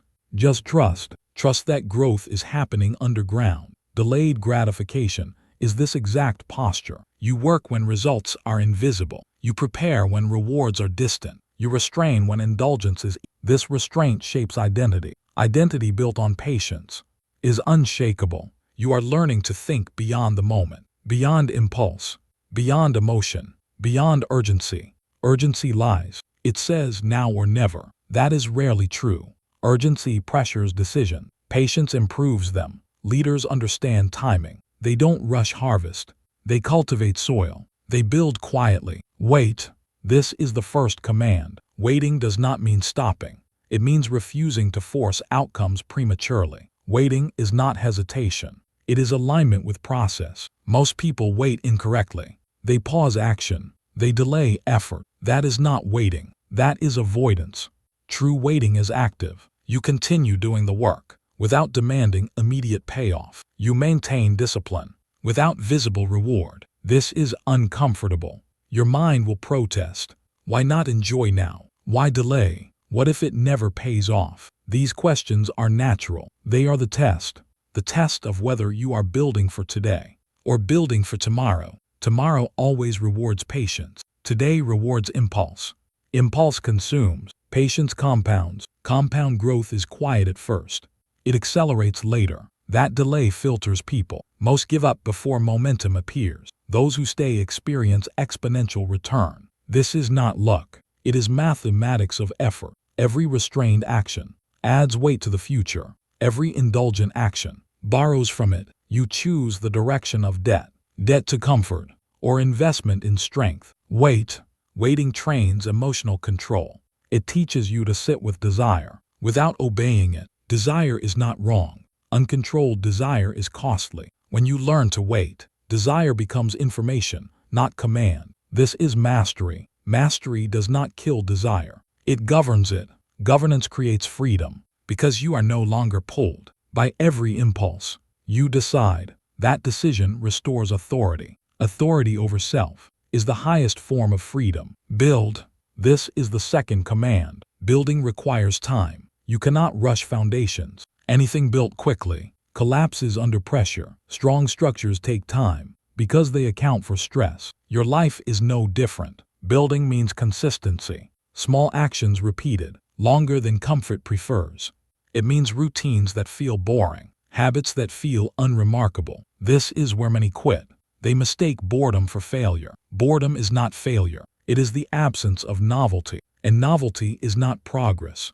Progress is repetition. Repetition builds skill. Skill builds confidence. Confidence builds capacity. Capacity creates freedom. Freedom to choose harder paths because you can carry them. Building also requires sacrifice. You cannot build everything at once.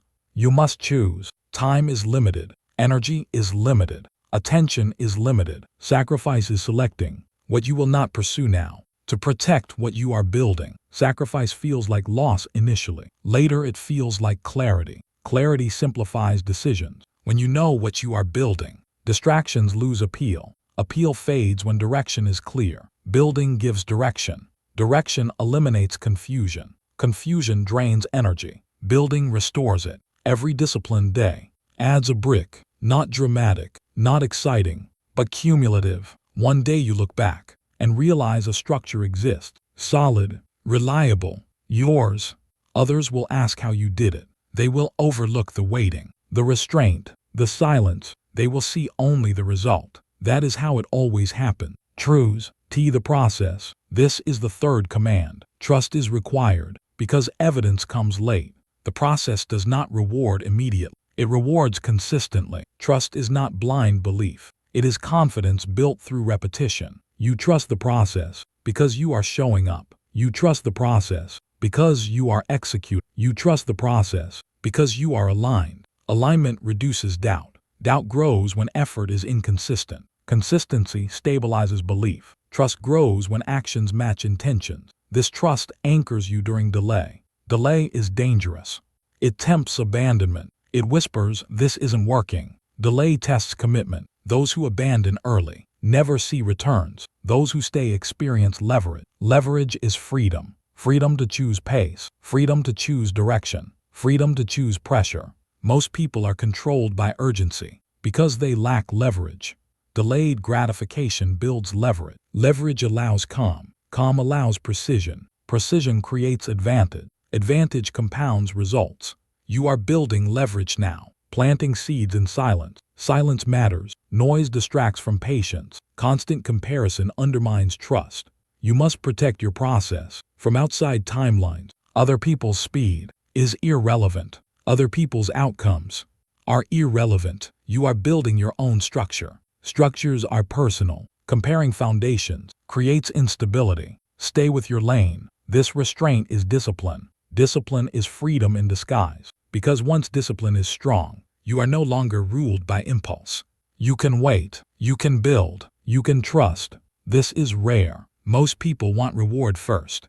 Leaders accept delay. Delay filters seriousness. If you can endure delay, you can endure responsibility. Responsibility creates opportunity. Opportunity without discipline destroys people. Opportunity with discipline elevates them. You are preparing for opportunity by delaying gratification now. This preparation is invisible. That is why it works.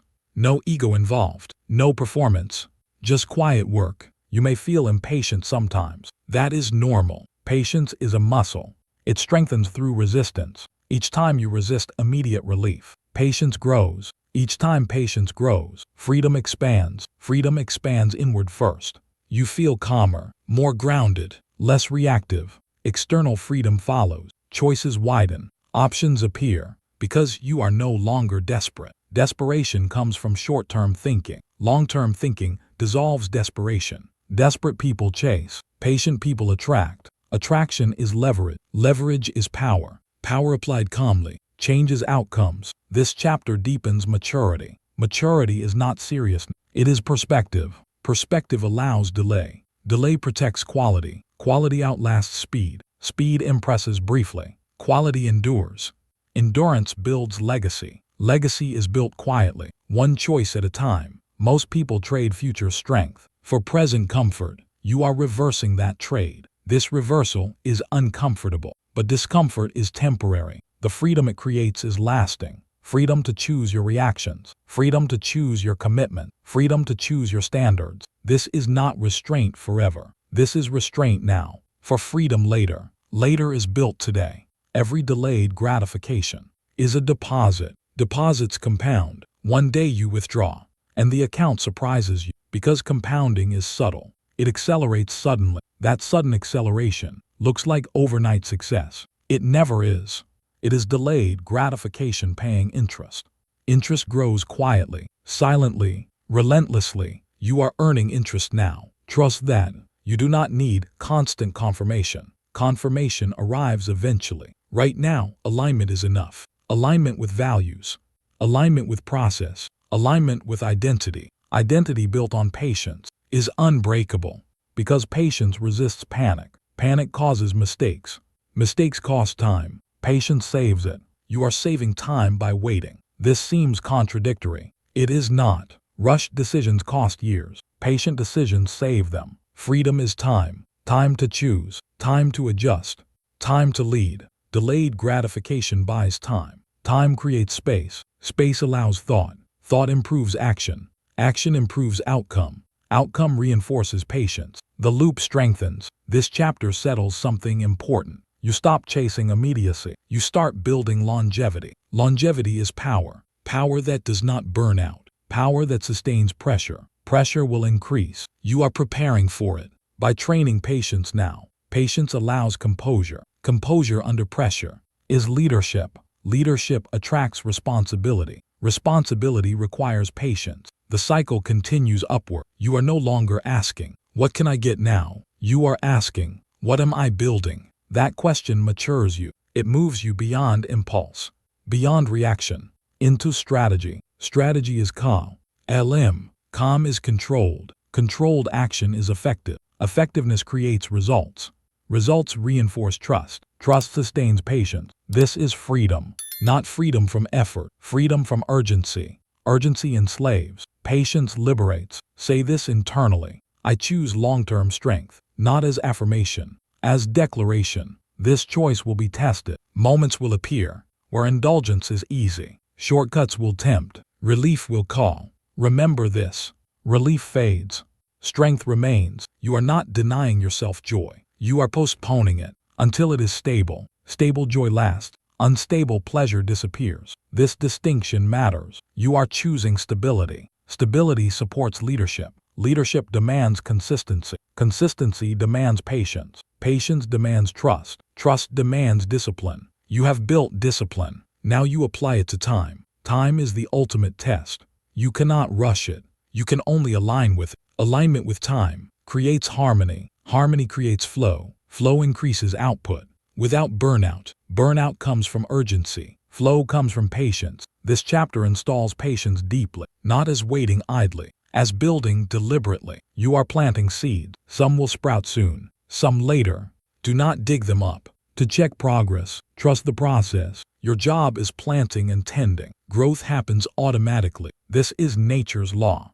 Effort aligned with time produces results. Effort fighting time produces exhaustion. You are no longer fighting time. You are partnering with it. That partnership changes everything. The future feels less urgent. The present feels purposeful. Purpose sustains effort. Effort builds structure. Structure creates freedom. Freedom attracts opportunity. Opportunity rewards patience. The cycle completes. As this chapter closes, feel the steadiness in your pace. No rush. No panic. Just direction. You are not behind. You are building. Quietly, relentlessly, patiently. This patience prepares you for what comes next.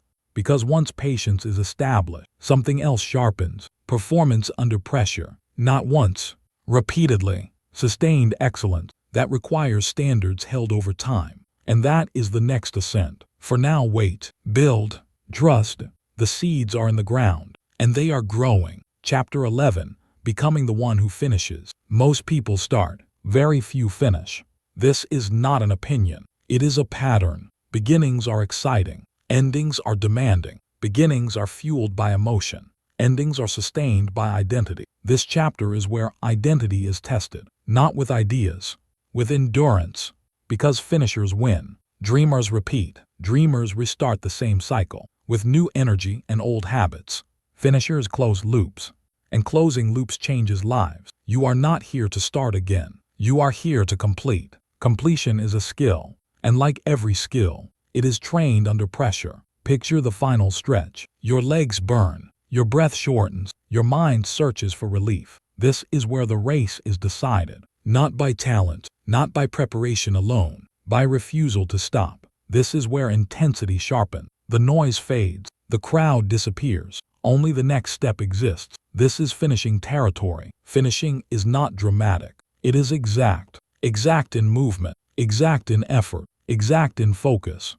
Imprecision shows up early. Precision shows up late. Late is where winners are revealed. Most people slow down near the end. Not physically. Internally. They loosen standards. They rush details. They tell themselves it's good enough. That moment decides outcomes. Good enough finishes average. Exact finishes strong. Stay exact. This is the first command. Exactness is discipline under fatigue. When energy drops, precision matters more. Sloppiness costs more at the end than at the beginning. This is why finishers are rare. Fatigue exposes shortcuts. Shortcuts feel justified late. I've already done enough. It's almost done. No one will notice. Finishers notice. They notice details when others ignore them. They correct when others rush.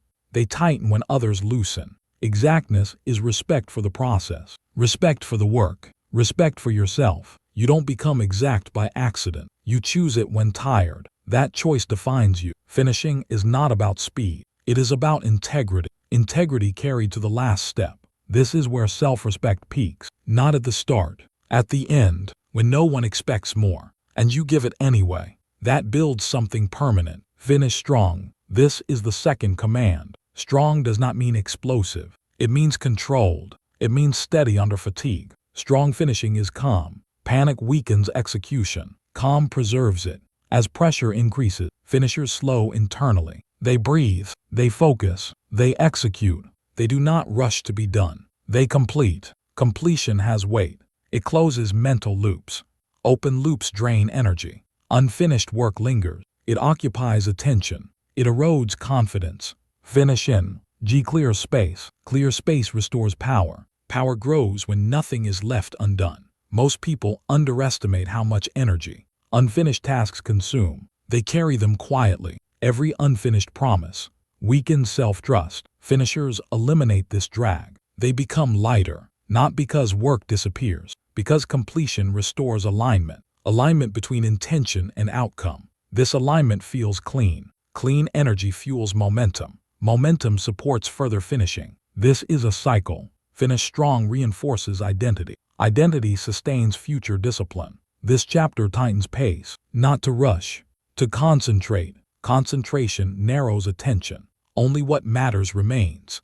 This is why finishing feels intense. Intensity is focus under load. Focus under load is leadership. Leadership is tested at the end, not at the beginning. Beginnings are shared. Endings are lonely. Many start together. Few cross together. Finishers often finish alone, not because others failed, because others stopped. Stopping rarely looks dramatic. It looks reasonable.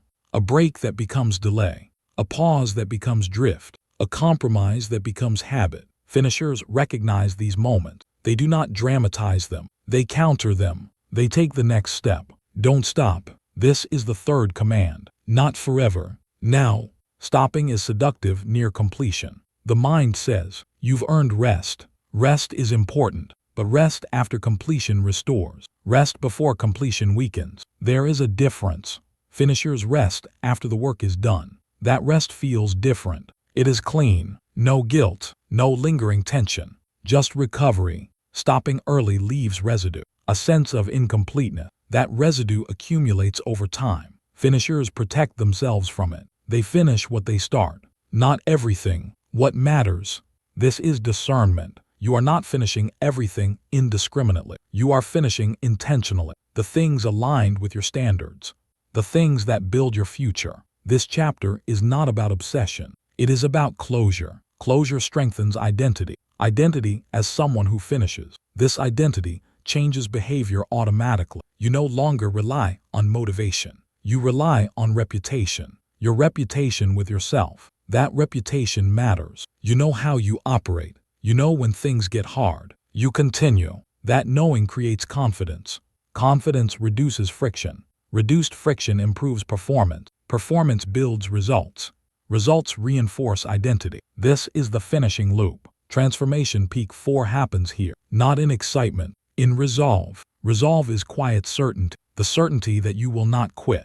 Because quitting is no longer an option you entertain. This is not rigidity. It is commitment. Commitment to completion. Completion trains endurance. Endurance expands capacity. Capacity allows you to handle more. More responsibility. More pressure. More opportunity. Opportunity seeks finishers because finishers deliver. Delivery builds trust. Trust creates leadership roles. This is how finishing scales. Finishers are reliable. Reliability is rare. Rare qualities are rewarded, but reward is not the goal. Completion is. Completion satisfies something deep, a need for congruence. To say what you mean and do what you say. This congruence stabilizes emotion. Stable emotion supports focus. Focused action finishes tasks. The system reinforces itself. This is not about forcing yourself through pain. It is about understanding the moment. The final stretch is uncomfortable. It always is. Discomfort is information. It tells you you're close. Close enough to be tested. Tests at the end matter most. Because they decide identity. Will you be someone who eases off? Or someone who tightens? That answer shapes your future. Not once. Repeatedly. Finishers finish not once, but habitually. Habitual finishing creates momentum. Momentum reduces resistance. Resistance fades when finishing becomes normal. Normal finishing changes how you plan. You no longer start lightly. You start deliberately because you know you will finish.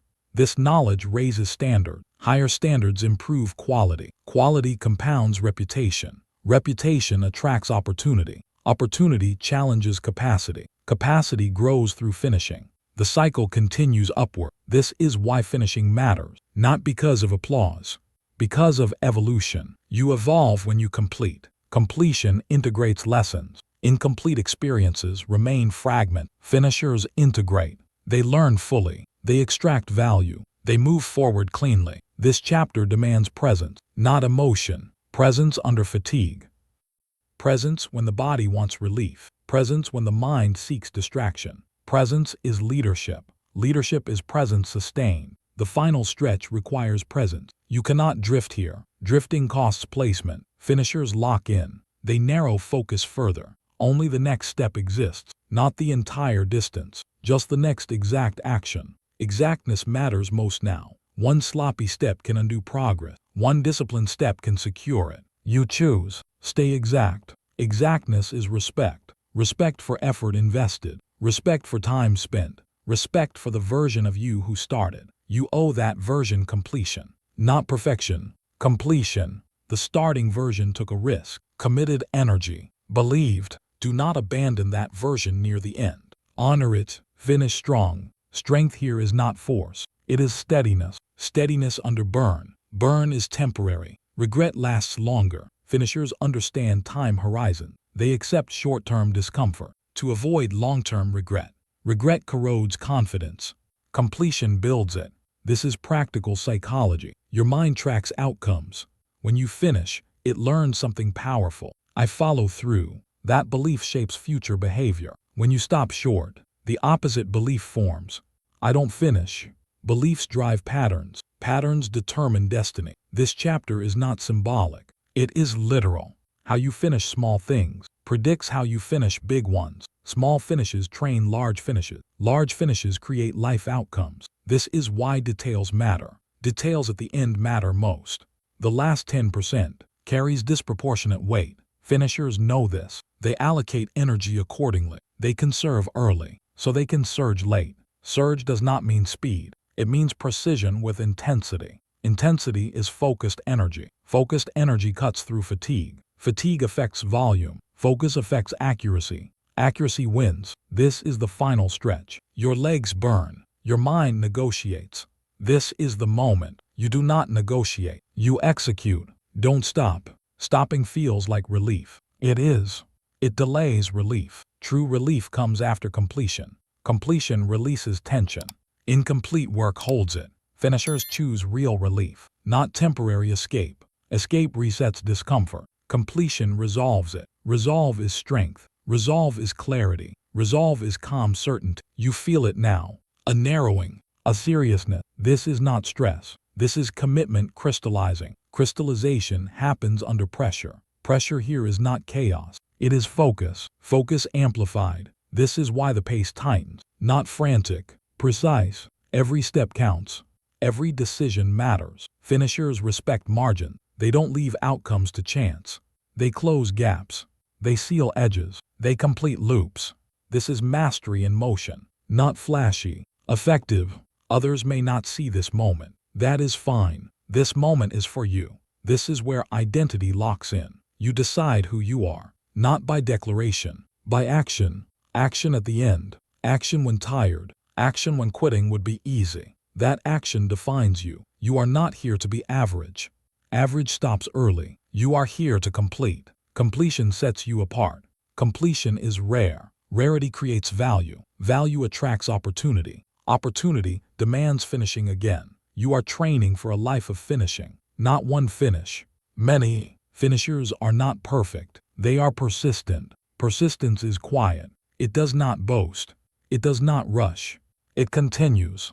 This is not obsession. It is reliability. Reliability is trusted. Trusted people are given responsibility. Responsibility elevates position. Position expands influence. Influence allows impact. Impact is legacy. Legacy begins with finishing. Finishers leave marks, not noise. Marks, completed work, delivered value, fulfilled commitments.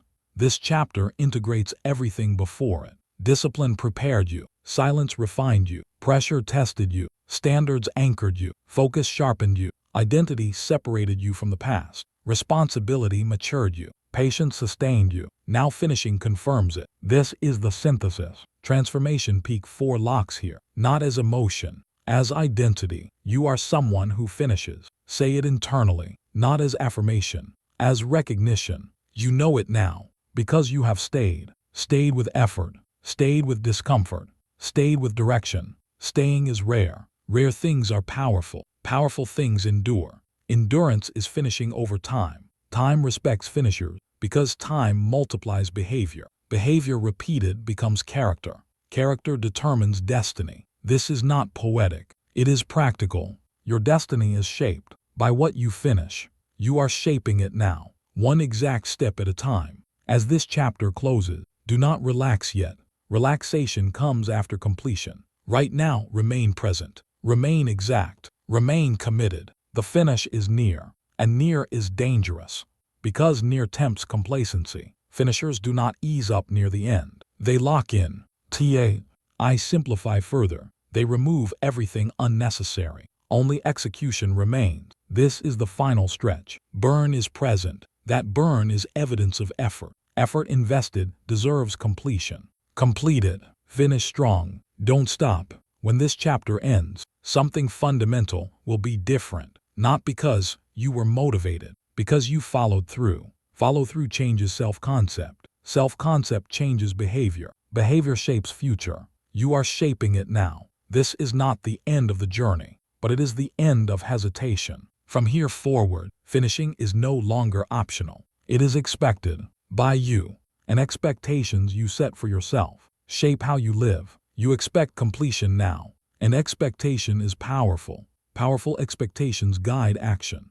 Action under expectation produces results. Results reinforce expectation. The loop closes. You are no longer chasing momentum. You are creating it. This is the mark of a finisher. You finish what matters. You finish when it counts. You finish when it is hardest. That is leadership. Not spoken, demonstrated. Stay exact. Finish strong. Don't stop. The line is close. Cross it. Everything changes on the other side. Chapter 12. The identity of a leader. Leadership is no longer something you chase. It is something you stand in. This chapter is not about becoming a leader someday. It is about recognizing who you are now. Not in theory, not in potential, in identity. Identity is what remains when motivation fades. Identity is what directs behavior when no one is watching.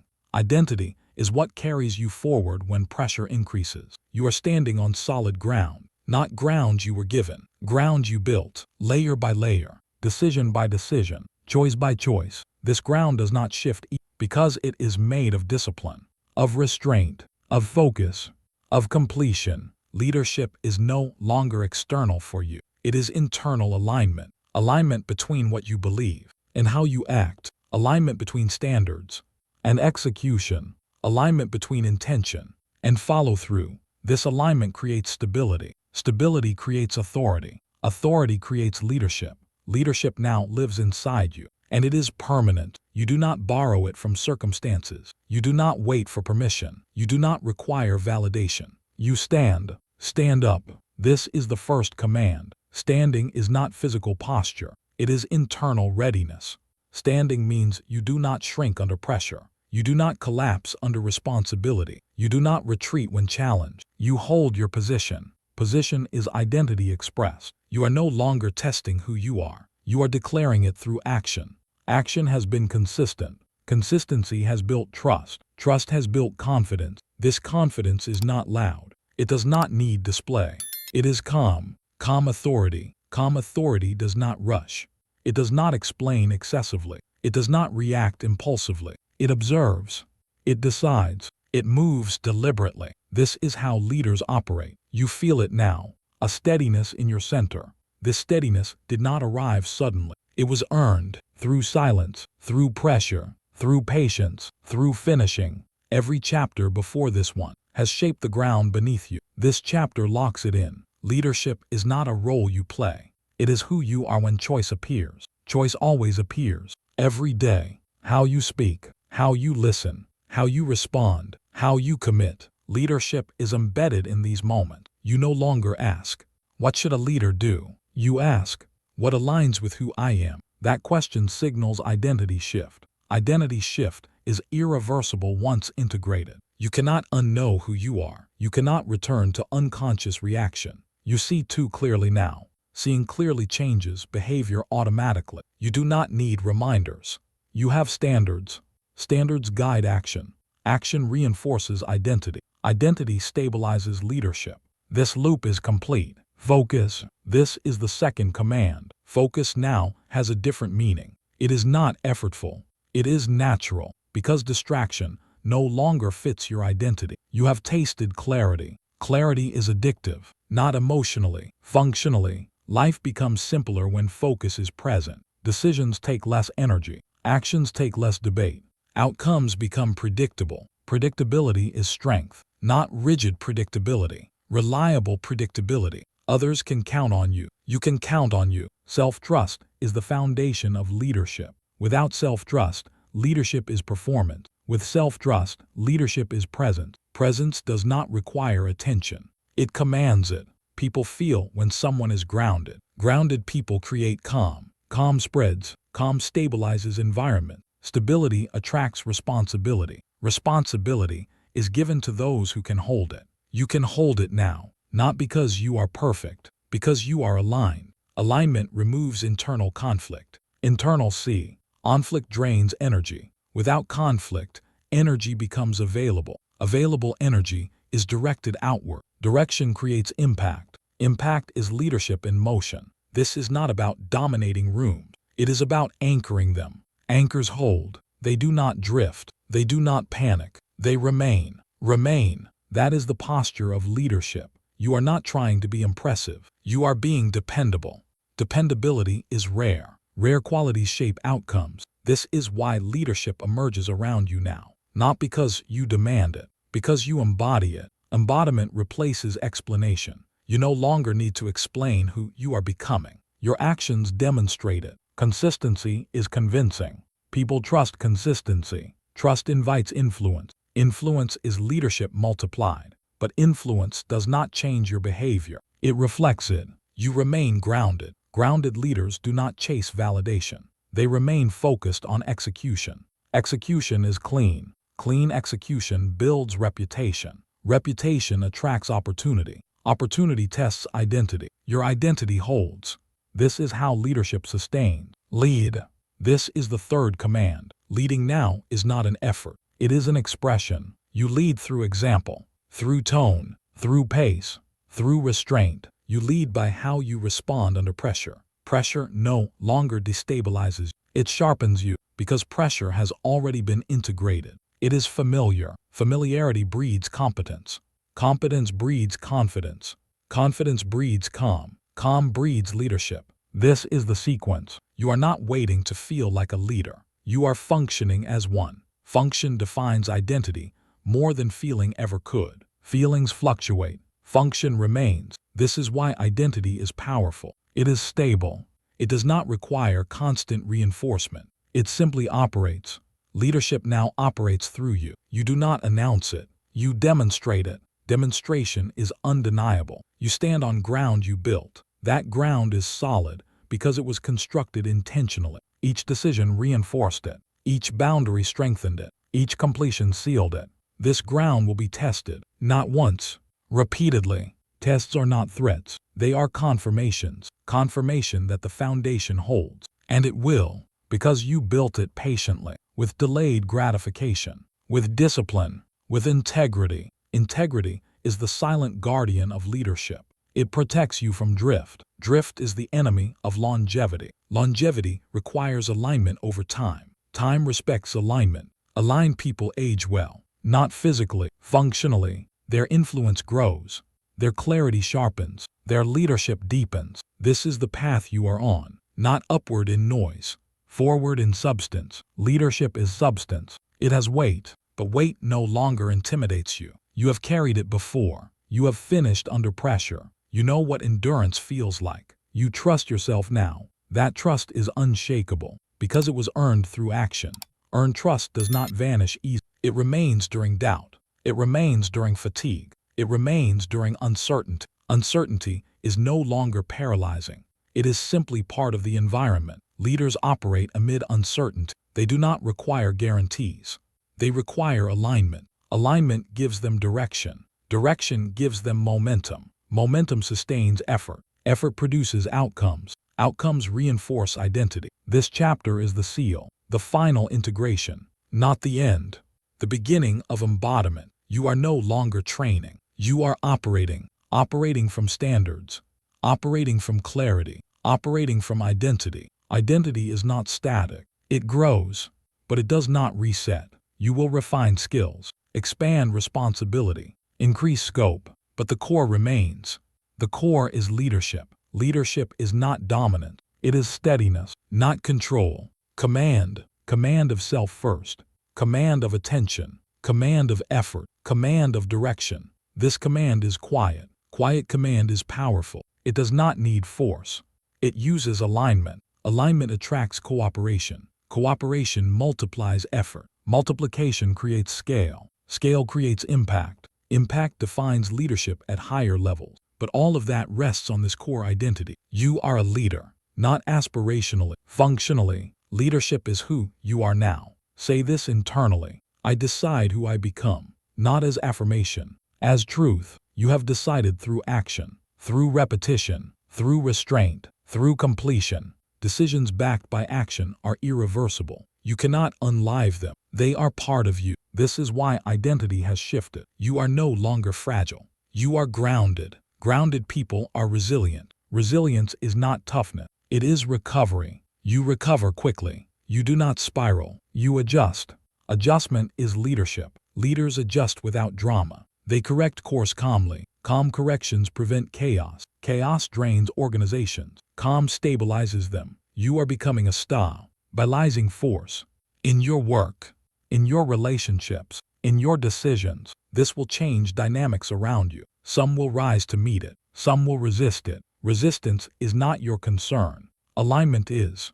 You do not need consensus to lead. You need consistency. Consistency will attract those aligned. Those misaligned will drift away. This is natural. Leadership clarifies environment. Clarity reorganizes system. Systems reorganize around strength. Strength that is stable. This stability comes from identity. Identity built on solid ground. You did not inherit this ground. You built it. That matters. Inherited strength disappears when challenged. Built strength endures. Endurance is leadership over time. Time reveals truth. Time reveals who is solid. You are solid now, not unbreakable. Resilient. Resilience bends without breaking. It absorbs shock. It adapts. It continues. Leadership is continuation, not flash. Continuation is rare. Rare qualities shape futures. Your future is shaped now, not by dreams, by identity. Identity dictates behavior. Behavior creates outcomes. Outcomes accumulate. Accumulation defines trajectory. Trajectory becomes destiny. Destiny is not fate. It is the result of repeated decisions. You have been making those decisions. Now you recognize their effect. Recognition stabilizes identity. You are not guessing anymore. You know who you are. Knowing removes hesitation. Hesitation costs time. Time is valuable. Valuable time is used deliberately. Deliberate use of time is leadership. You are deliberate now. This deliberateness does not make you slow. It makes you exact. Exactness improves quality. Quality attracts trust. Trust amplifies influence. Influence expands leadership. But you remain grounded. Grounded leaders do not lose themselves as influence grows. They remain anchored to standards.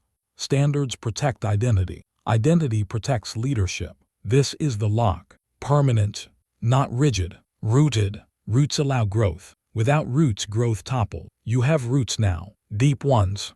Built through adversity. Pressure drove them deeper. Silence strengthened them. Discipline thickened them. Completion anchored them. You are not uprooted easily. This is why leadership feels natural now. Not forced. Not rehearsed. Natural. Natural leadership does not seek the spotlight. It attracts it when needed. And when the spotlight arrives, you remain unchanged. Because identity does not depend on visibility. It depends on alignment. Alignment is internal. Internal things endure. External things fluctuate. You are anchored internally. This chapter does not end with excitement. It ends with certainty. Certainty that you can be trusted with responsibility. Certainty that you will act with integrity. Certainty that you will finish what matters. Certainty that you will lead yourself consistently. This certainty is quiet. Quiet certainty is powerful. Powerful enough to shape environment. Powerful enough to influence outcomes. Powerful enough to carry weight. Weight no longer intimidates you.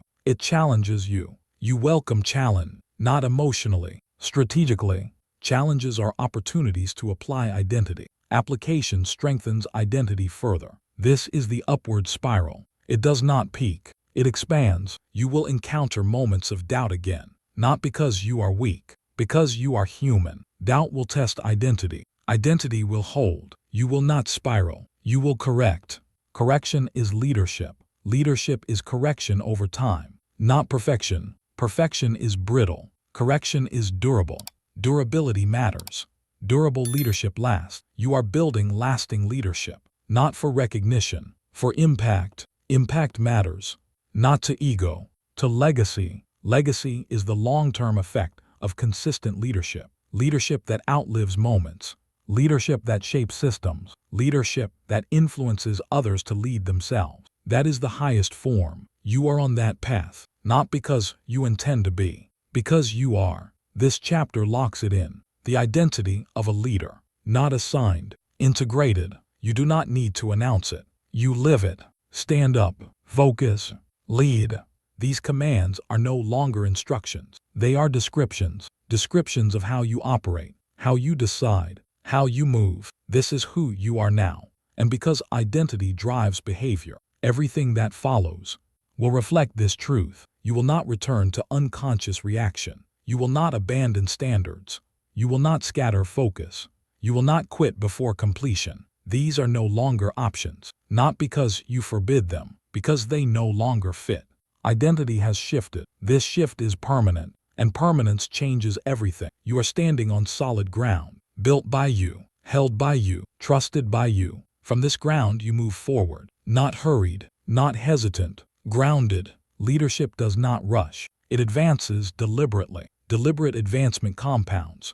Compounding creates momentum. Momentum sustains leadership. Sustained leadership creates impact. Impact defines legacy. Your legacy begins now, not later. Now, in how you choose, in how you act, in how you lead. You decide who you become, and you have decided. This is the end of the training and the beginning of embodiment. Stand, focus, lead.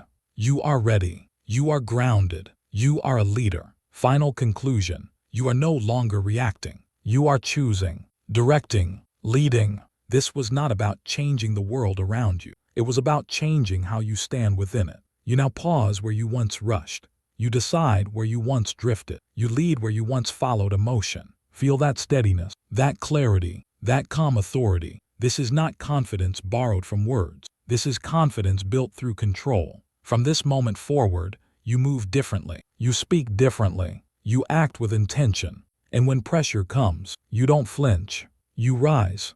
I am ready. I rise. I decide who I become. Stand up. Focus. You lead now. You made it to the end. That already says something about you. Most people stop early. You stayed.